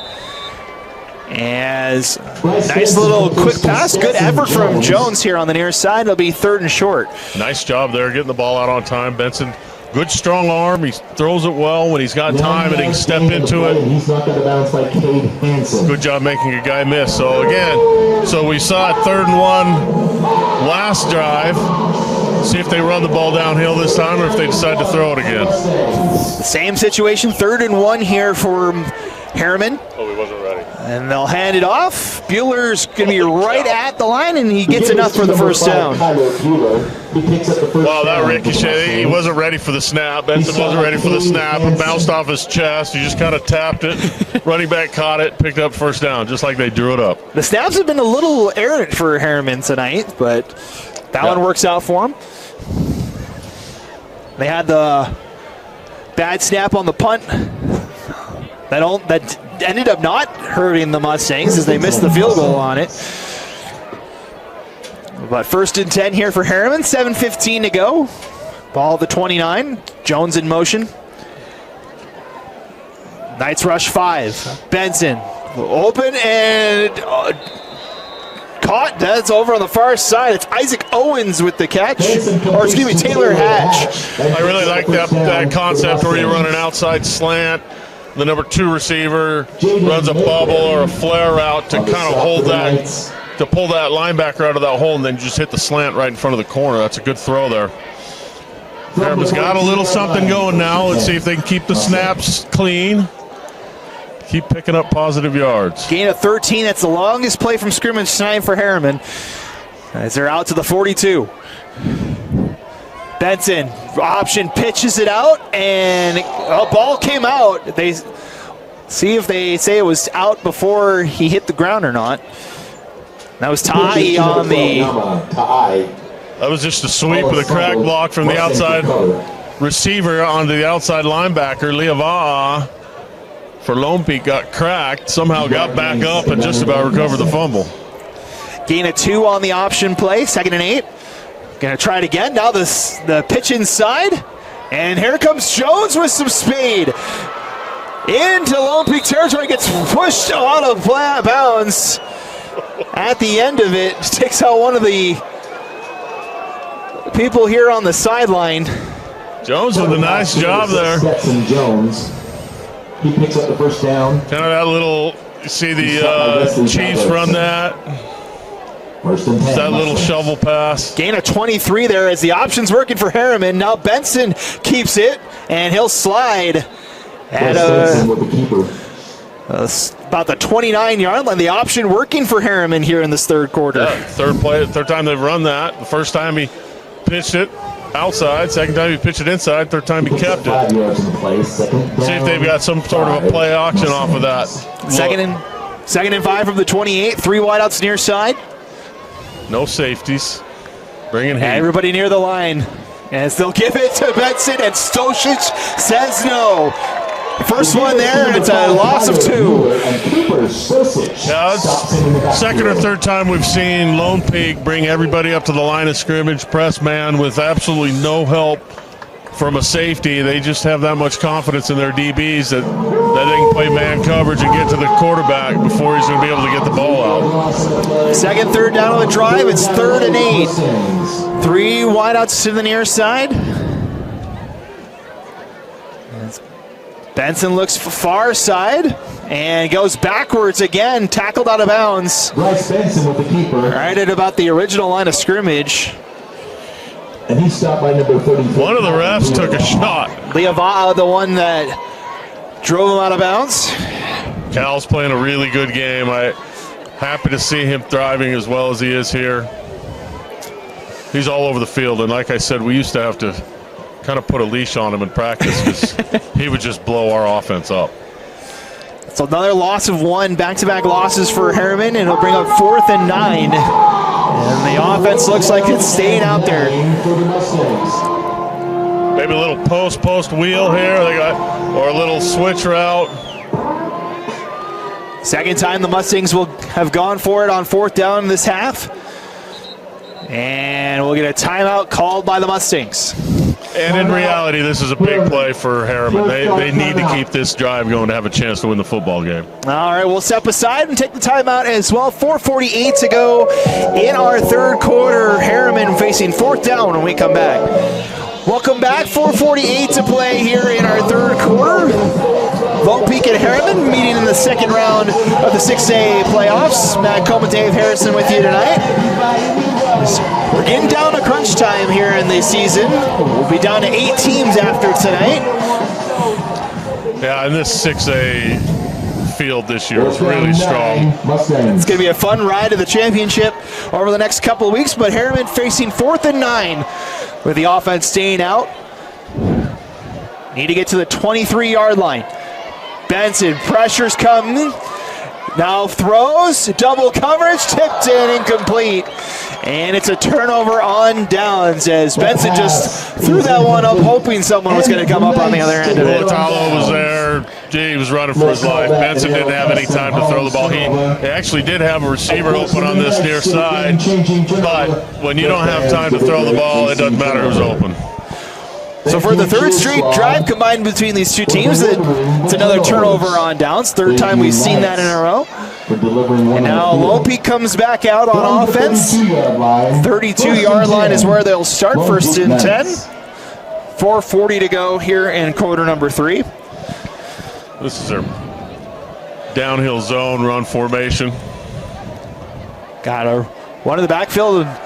Maybe a little bit of miscommunication as it's dumped off to Tahi, who gets out of the first tackle and fights his way back to the line of scrimmage. New Maui again for Herriman with a nice play, big sophomore. Yeah, that looked a little off there. He kept a turn to play. He handed off and Tahi was already gone. There was nobody.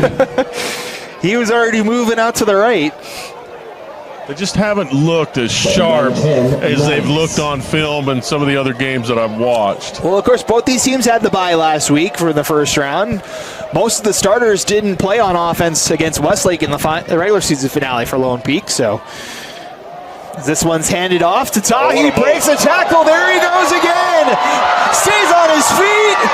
This one will go for 68 yards. Another long touchdown for Tahi. What a beautiful run there. Made a couple of moves in the hole, made the linebacker miss, and breakaway speed. What a great run there for Tahi. With a nice touchdown, and of course that gives him 148 yards on 2 carries for his touchdowns in this 3rd quarter. Yeah, a little bit of a stat stuffer. That's nice when you can pop a couple of big ones and get your numbers up. Brecken Carr on for the extra point. That Lone Peak offensive line starting to wear down that Herriman D-line. And Herriman's D-line's played a fantastic game. So it's been the Sean Tahi show here in the 3rd quarter. He's got 2 long touchdown runs, and it's now a 24-0 ball game with 3:46 to play here in our 3rd quarter. Want to thank some more of our sponsors. Lone Peak Football on the Rewind Sports Network, brought to you by doTERRA. doTERRA is a proud sponsor of Lone Peak Football. doTERRA's products help athletes around the world maintain the highest level of health and wellness. Learn more about how you can up your health and wellness game at doTERRA.com. Also brought to you by Black Desert Resort, remarkable within reach. For more information, go to blackdesertresort.com. And also by G2G Bars, helping busy people eat well when they're on the go. Fresh, healthy, and delicious. When you eat one, you'll know. That's G2G Bars. Find them in the refrigerated section. For the Knights, Braxton Hatch and Stetson Jones back to receive. So Carr will let this one fly. This will head into the end zone for a touchback. And we'll see Herriman back on offense. That goes into the end zone for a touchback. Still no points to show. That was the best drive we've seen from them all night, as they were able to get into Lone Peak territory. Yeah, that was a good job by the offense the last time Herriman was out. but they've got to somehow find a way to break one or make a big play, and that's a tough ask against this Lone Peak defense. So the Mustangs will start at their own 20. First and 10. Both 10 touchdown drives in this third quarter for Lone Peak, Dave. 2 plays. And they've kind of got back to what their identity is, which is run the football until you have to throw it. They threw the ball a little bit more in that first half than I expected, but they've got back to that run game, and it's paid off. And out of the touchback, we have a timeout called by the Mustangs, their second of the half. We'll take the timeout as well. 3:46 to go, 24-0 here in favor of Lone Peak. Welcome back, 3:46 to go in our third quarter. Herriman first and 10 from their own 20. Jones goes in motion. It's Benson, checks it down, in and out of the hands of the receiver. They had an 8-man box that time, 4 down linemen, 4 linebackers. And Herriman expected some pressure. Pretty good job there defensively by Lone Peak, although you got to catch the football. I mean, it hits you in the hands, you got to catch the ball. That one intended for Toa Roberts that time. Brings up 2nd and 10. 4 wideouts this time for Herriman. Benson looks to that right side and completes the catch at the 25-yard line. It's Jones for a pickup of 5. I love that play. I wish they had been doing it earlier. It's been there for most of the night. A lot of times you'll line up in that trips formation, and the middle, the number 2 receiver will have a safety that's 12, 15 yards off, and you run a little 6-yard stop route. There's nobody there. 3rd and 5 now for Herriman. 4 wideouts again. Send Jones to the near side. Benson stays in the pocket, throws behind Cooper Grundy, and it'll bring up 4th down. I think he was expecting Grundy to throttle it down in that hole. Lone Peak was in his own defense. There was a void right there. He kind of just ran through it. Had he stopped, I think that's what the quarterback read, was trying to throw him open, and just was unable to execute. So the Mustangs bring the punt unit on. As Riker Siddle able to corral that one. That one was a little high. It's a line drive kick. It's going to send Goff back. As Goff going to pick it up at his own 25. Gets out of the first tackle. Trying to get through the convoy. He's got through a couple more and out to the 45. Goes Landon Goff. I don't think his special teams coach is going to say do that on a regular basis, because he had 2 of the Mustangs players right next to him when he picked that ball up. Had he not picked that up clean, that might have gone the other way. But he turned it into about a 25-yard return. A good job. So Lone Peak back out on the field. 2:49 to go in the third quarter. This third quarter's been good to them. They've had 2 long touchdown runs from Tahi. The one other drive, they started in the Herriman red zone and turned it over on downs. So this time they'll hand it off to Sam Wright. And we got a flag back at the 45-yard line. He's got the first down at the moment. Looked like Austin Pay just caught the arm of the D-end, and he did a great job. He kept his legs driving. He drove him about 5 yards down the field, but I think because his arm was hooked, they're going to call that as a hold. I think given the explanation to Pay there. On the offense, number 70, 10-yard penalty from the previous spot. Repeat, first down. So back up the Knights 10 yards on the holding penalty. That'll back them up to their own 34-yard line. Or as it's been in the third quarter, Tahi's wheelhouse. Yeah. Has an 80-yard run and a 68-yard run in this half. It's like those guys that you golf with and they can only hit 20-foot putts. They'll send Mayberry in motion. As Keppa on the delayed handoff, and that's going backwards. Really good job by 33. Sam Wright, the ball carrier. That's number 48 for the Mustangs. That would be Andrew Rose Porter with the tackle. Excuse me, number 49, that's Bo Traver. They had a little delayed blitz there. I love that play call. Anytime you can get the D ends upfield, get some running lanes, those draw plays usually go for big yards. But that time with that delayed blitz through the A gap, he ran right into the play. Loss of 4 on the play brings up 2nd and 24 now for the Knights. 3 wideouts for Niumatolu. Herriman shows pressure, and we get a flag. Delay of game is going to be the call here. Good ball. Delay of game. Number 12 on the offense. 12-yard penalty. Repeat 2nd down. Clock will start on the snap. So 1:30 to go. 2nd down, 29. Knights. They back up another 5 yards. They'll hand this one, fake the handoff, and connect with Staley out to the 35.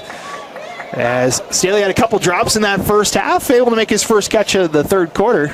Little play action designed to hold that linebacker, bring him forward just a little bit so you can get that slant route in behind him. Good throw that time by Kepa. 3rd and long. 3rd and very long, 19. They need to get to the Herriman 44-yard or 46-yard line for a first down. They've got 4 wideouts on 3rd and long. Niumatolu is going to throw. Pressure's coming. Dumps it off to right. And gets through the first tackle and gets walloped over there on the far side. That'll be number 42. That'll be Timote Kinikini for the Herriman Mustangs with the tackle. Nice job again there by Kepa, checking down to his back out. Another switch route where you just run your outside guys deep. He had the near side middle open for just a second, but he did a really good job. Wide open running back, picked up 16 yards or so. They're going to go for it on 4th and 6. They need to hurry. Only 5 seconds on the play clock. They're going to have to. They'll take their timeout. It'll be their 2nd timeout of this 3rd quarter.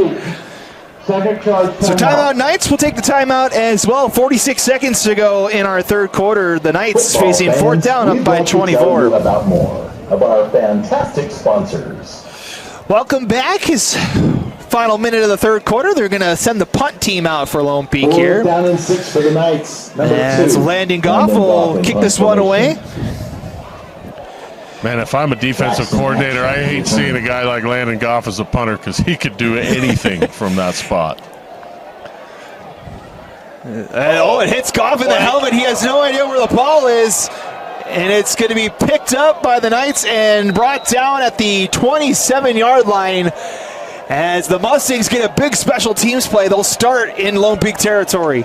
Yeah, that was a good snap. The ball just went through his hands, hit him in the forehead, bounced straight in the air. Nobody knew where it was except Herriman, and so that's a big break for Herriman. Let's see if they can't capitalize. Lone Peak just feels like they're coasting a little bit at this point, and they, like I said, I think they're going to have plenty to talk about and film on. So the best starting field position of the night for the Herriman Mustangs. They'll start at the 29, 1st and 10. Fake the handoff, throws near his side. It's going to be caught by Renteria. Gets through the tackle, and he's in the red zone for the first time tonight. And Renteria a little slow to get up after that tackle. Benson completes 2 number 3. Good job of waiting for his blockers that time. He made one guy miss. Got a great block from his left tackle. Picks up 14 on that one, so first trip to the red zone tonight for Herriman. Trying to get back into this game. A touchdown would make it a 17-point game. Same formation, other side, see if he does the same thing. This one will hand off. Bueller has a little bit of room out to near the 10. Bueller, the ball carrier. And that should do it for our 3rd quarter. They may try to get one final play here. As the clock runs under 1 second, that'll be it.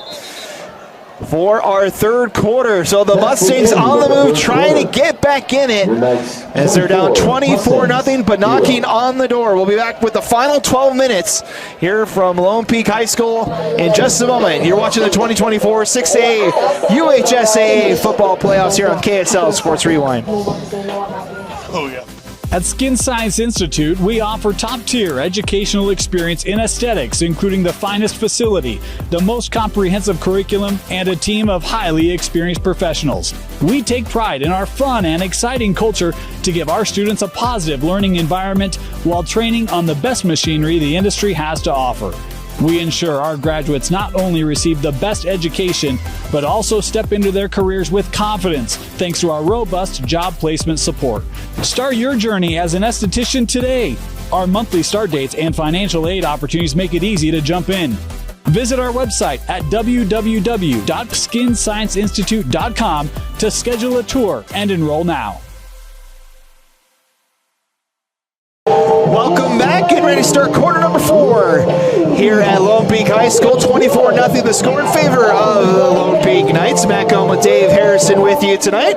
Reminder, tonight's game is brought to you by National Auto Plaza, where you can find the best deals on the best cars, trucks, and SUVs with our legendary $3,500 rebate. That's National Auto Plaza. Also brought to you by Taco Bell, where friends and flavor come together. Live Moss and enjoy the game. And by Rovin Capital, partnering in your peace of mind through planning and investment management. So a fortunate bounce has gone Herriman's way. They have 2nd and 6 at the 10-yard line, trying to get their first points of the night. As Jones again goes in motion. And Benson looking to the right, screen pass, and spinning his way down there is Taylor Hatch, close to the first down. Did a really good job, Hatch did, by avoiding that outside linebacker that was coming downhill hard. He made a nice play to get out of that. So 3rd and 1 here for the Mustangs. They need to get to the 5 for a new set of downs. Loaded And box, man coverage. now we got a flag.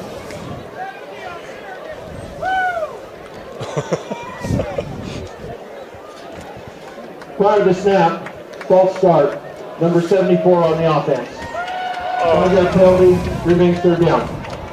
That hurts. 3rd and 1 to 3rd and 6 is a big difference. Big deal when you're down this close to the goal line. So back up the Mustangs to the 11-yard line. We used to love to run what we would call a bang eight, or a short post on the backside without safety help, and it looks like they've got that coverage. See if they decide to go to this backside man. 3rd and 6, handoff to Bueller, gets maybe 2 yards. As that's number 22, Cooper Stosich, once again with the tackle. I like the call. I mean, you know, you're going to go for it on 4th down. See if you can't get 3 or 4 of those penalty yards back. Got 2 of them back to the 9. Mustangs. Again, need to get to the 5-yard line for the first down. So 4th and about 4 here for Herriman. Benson to throw. Pressure coming. Throws the end zone too high and incomplete. Pass ball's incomplete. And the Knights. And it'll be turnover on downs for the Mustangs, and Lone Peak takes over. Ran a couple little whip routes underneath. They had trips left. Trying to hold those linebackers, get him to bite, run that slant route behind him. He just overthrew him. He had him open. That's a really tough route to cover at the goal line. A quick slant or a quick post. But you've got to be able to get the ball there. So the Mustangs turn it over on downs once again. Lone Peak takes over with 10:42 in our game tonight. Trying to close things out and punch their ticket to the quarterfinals. For Lone Peak, it'd be their 10th straight quarterfinal appearance if they can close it out here tonight, as they hand it off to Wright on first down. And looks like Staley's in a quarterback for Lone Peak. Yep. Staley has some time at quarterback. Played most of the season last year for Lone Peak at the quarterback spot. As Wright picks up 8 on that first carry. at this point in the game, I think if you're Lone Peak, you just want to keep the ball on the ground, get positive yardage on every play, and get out of here with a win. Winner moves on to take on Fremont next Friday. That game will be for a spot at Rice Eccles as Wright gets a first down out to the 25. The game is to number 6. Tackled out there by Drayton Stilson. He's stopped by Drayton Stilson. He picks up the first down. Sione Moyaki did a really good job for Lone Peak on the offensive line. Got a pancake block. Those first down markers are being moved. It was a pickup of 9 for that first down. They are on the west side of the field. As the clock now runs under 10 minutes to go, and Lone Peak with first and 10. 26 years. First and 10, Knights. Staley in the backfield with Sam Wright. Gonna fake the handoff. Staley wide open here on the near side, and getting is Aaron Park, and he's got the first down, able to stay with it. Nice ball there. Got the ball out on time. Nice run after catch. Keep that clock running. Keep those chains moving. Gain of 15 on that one as the clock now runs to 9 minutes to go. As Aaron Park, 4 catches going into this playoff game tonight, makes his first one. Here had that touchdown that would have happened in that second quarter, but got called back. 3 wideouts here for Staley, first and 10. They'll pitch it out to Wright. Looking for some blockers on that far side and gets out to the 46-yard line. You got to take your hat off to the Herriman defense up front. They've really done a good job against a bigger, maybe the best offensive line in the state. Brings up second down and 5. Said the defense has been pretty solid for Herriman tonight. Just they haven't really found any points. Yeah, other than those 2 big run plays here in the third quarter and the long ball, the long pass to that first drive, they've done a nice job. Knights using up as much clock as they can. Play clock down to 5 here, second and 5. As Staley will hand it off to Wright, and that one gets maybe back to the line of scrimmage. Again, Nu'u Maui for Herriman with a really good job. He pushed his O-lineman into the backfield, forced Wright to bounce it a little bit, and Herriman did a nice job there defensively. 3rd down and 5 for the Knights. 3rd down and 5 here for Lone Peak. It's again just taking as much time as they can off the clock here. And it's now Sean Tahi in the backfield for Lone Peak on this 3rd down.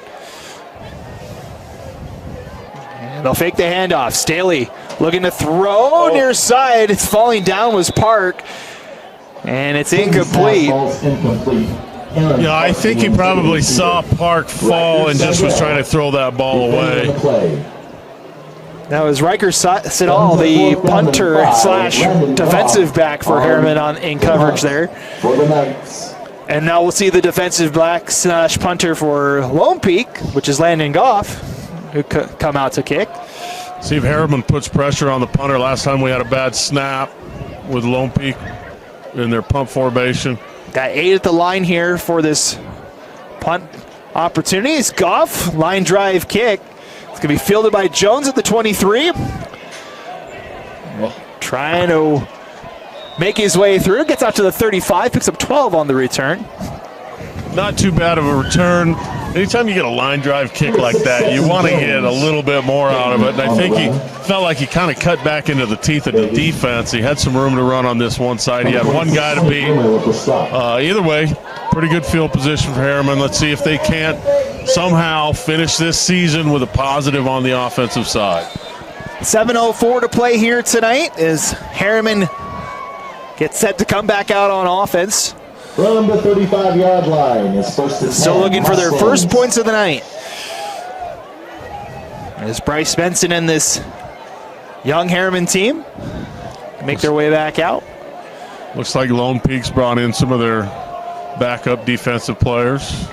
Benson gets 2 on the option play.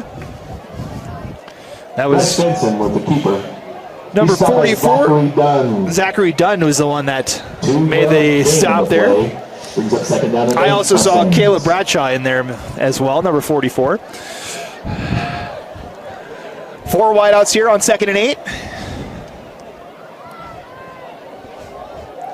Benson to throw. Quick pass is caught near the 43-yard line and pushed out of bounds.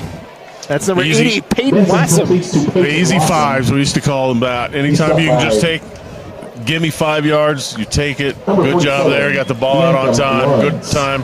He had plenty of time to throw. Of course, he's not going up against the starters, but still, you have to execute to make the play work. Good job there by Benson.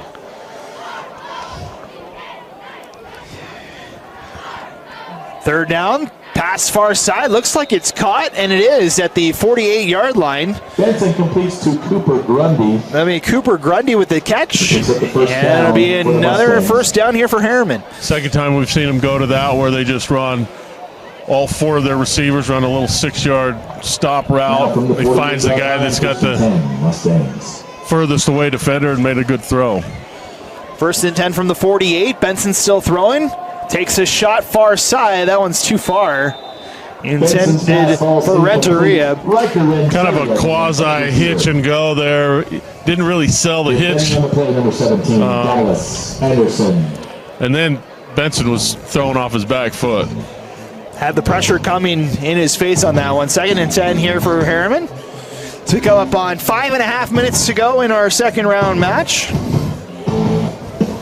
Second down and 10, Mustangs. Benson back again. Oh, I like Right that. open is Hatch, and he's inside the 35. A Benson big pickup completes to for number the 3, Mustangs. Taylor Hatch. They went Picks back up to about 17. that play we saw in the first half where you're getting your corners that turn and drop in a cover 3, and you just run a little slant behind that outside backer who goes with a swing route. Good throw. Spot the ball at the 33-yard line, and we've got movement on the Herriman side. Prior to snap, false start, number 76 on the offense. 5-yard penalty from the previous spot. Repeat first down. So back up the Mustangs 5 yards. Spotted back at the 38-yard line. First and 15, Mustangs. First and 15. They don't have enough defenders on this side. 5:05 to go and counting.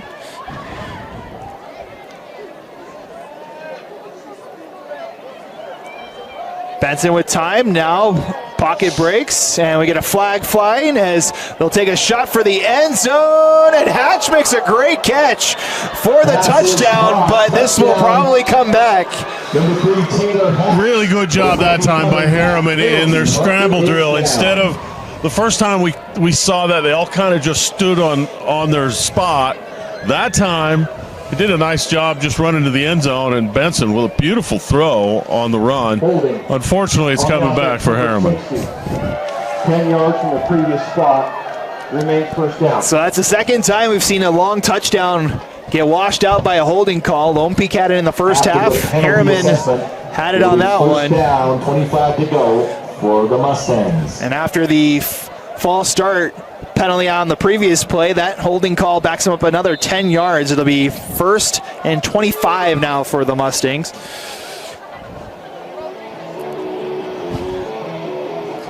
Ball still in Lone Peak territory at the 48, but they need to get all the way down to the 23 for a first down. Send 3 wideouts to the left. Knights show pressure. Benson's going to get wrestled down. Benson sacked by number 63, Ethan Templeton is the first one back there for the big loss and the sack for the Knights. Big play for the defense there. Lone Peak, just as Herriman felt like they were starting to get some momentum offensively, they give up that big sack. And you know, it takes a lot of courage to play quarterback, especially when you're playing against a defense like Lone Peak's. And Benson's done a nice job hanging in there. He's taken some shots. He's made some nice throws. See what they come up with. 2nd and 38.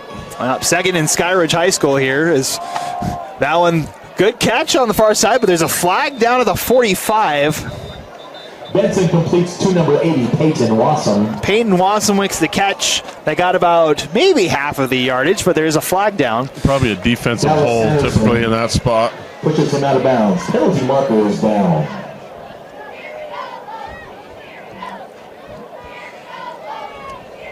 See what the call is here from... Oh, it's against Herriman.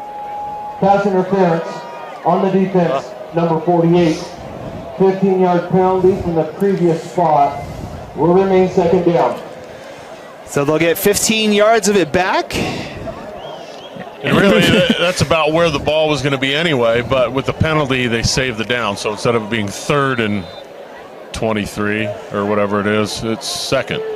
So they get to the 46 of Lone Peak now for second down as he's going to take another shot for a Hatch, and that's broken up. Good defense there by number 47 for the Lone Peak Knights. Again, he hung in there. He knew he was going to take a shot.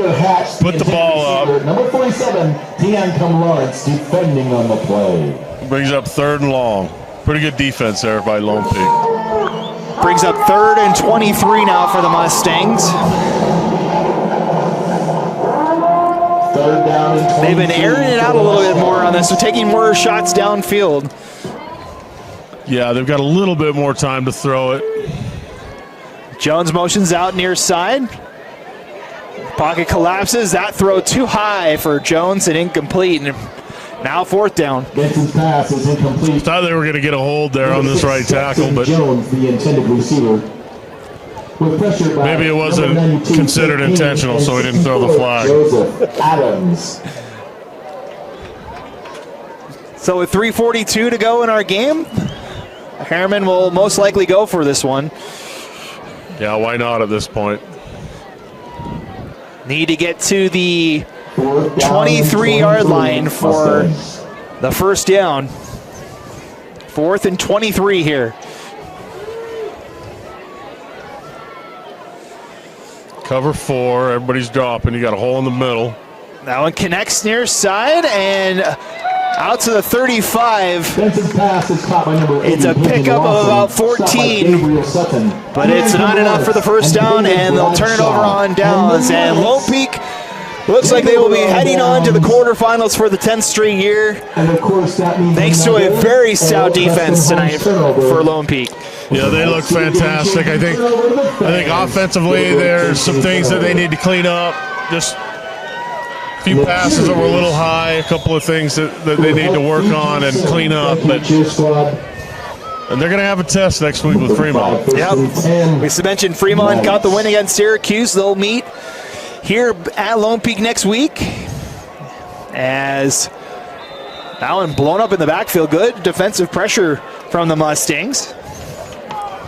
3.5 to go. We'll do another score update for you. The Davis Mountain Ridge game has gone final. 28-10 is the final in that one. So the Darts move on to the quarterfinals.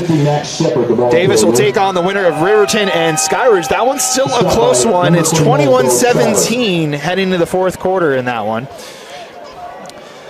Riverton looking for their first playoff win. Skyridge trying to get back to the semifinals. Skyridge is solid, boy. They've got a good defense again this year. Update from South Jordan. We've got Bingham up with 14-10 on Weber as gaining the carry for the Knights. Senior gives to Max Shepard. Max Shepard is the one that gets the carry. There's the backups are in for Lone Peak here. Gain of 7 on the play. He's brought down by Luke Abercrombie. And American Fork, 21-17 over Farmington. That one in the second half. Kind of thought Farmington was gonna win that game, but I guess it's not over yet. No, that one's that's in the 4th quarter. Got 7 minutes left in that one. All right. So Dan Coates did a nice job turning that Farmington team around this year. They had a tough season last year, but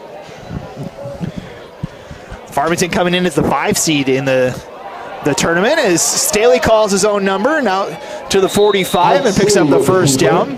So as we look ahead at some of these matchups, now we know Fremont's going to take on Lone Peak here. I expect that it'll be another defensive battle. Fremont's got one of the best defenses in the state as well.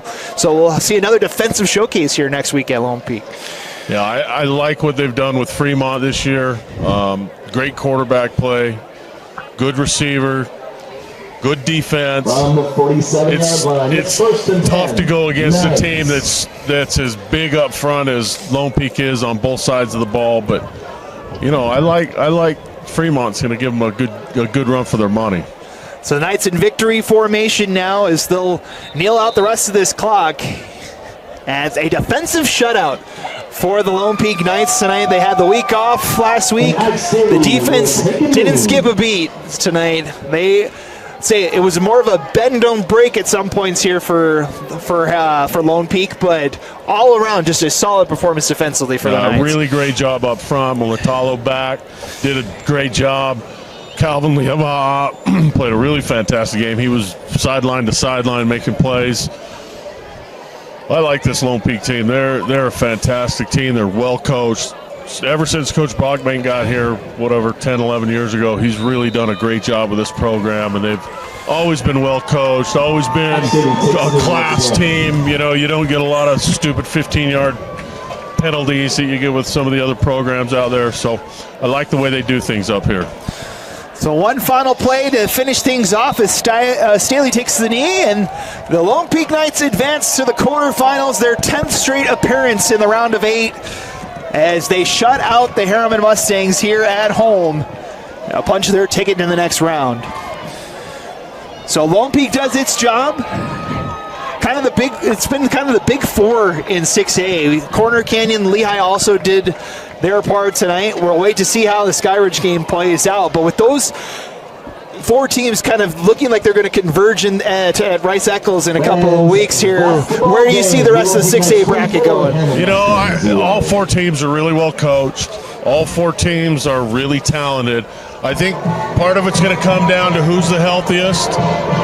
I like this Lone Peak team a lot. I don't want to look past Fremont because I think Fremont's going to come down here and give them a heck of a ball game. Ed Larson of Lehigh, I think, is maybe one of the best offensive coaches in the state. He always does a good job there, and they've got a good program. Corner Canyon, they're a little banged up. They're my neighborhood school. And, Skyridge, I think if they run that quarterback, they're going to be tough to beat. So I couldn't say who, but I really like this Lone Peak team. So Lone Peak gets the win here tonight. Who gets the game ball for you, Dave? Ooh, Ty. Say, it was my pick too. 148 yards combined on the 2 touchdown runs for him. The main difference here tonight, he got those 2 touchdowns in the third quarter to kind of put this one away for Lone Peak. He gets my game ball as well. Shout out to Landon Goff too. He had the interception in the first half as well, and the rest of the Lone Peak defense did a fantastic job tonight as well. So the season ends here for Herriman. They finished the season 3-8 and look forward to the 2025 season. For Lone Peak, they will be back here again next Friday night to take on the Fremont Silverwolves with a spot at Rice Eccles on the line next weekend. That's going to do it for us here tonight. Thank you so much for joining us for tonight's broadcast. Be sure to join us again next week for the quarterfinal round of the state high school football playoffs. For Dave and Doug, I'm Matt Coma signing off tonight. Final score, the Lone Peak Knights 24 and the Herriman Mustangs nothing. You've been watching the 2024 6A High School State Championship Tournament here on KSL Sports Rewind. We'll see you next week for the quarterfinals. Good job, Cade Hansen and Sean Tahi.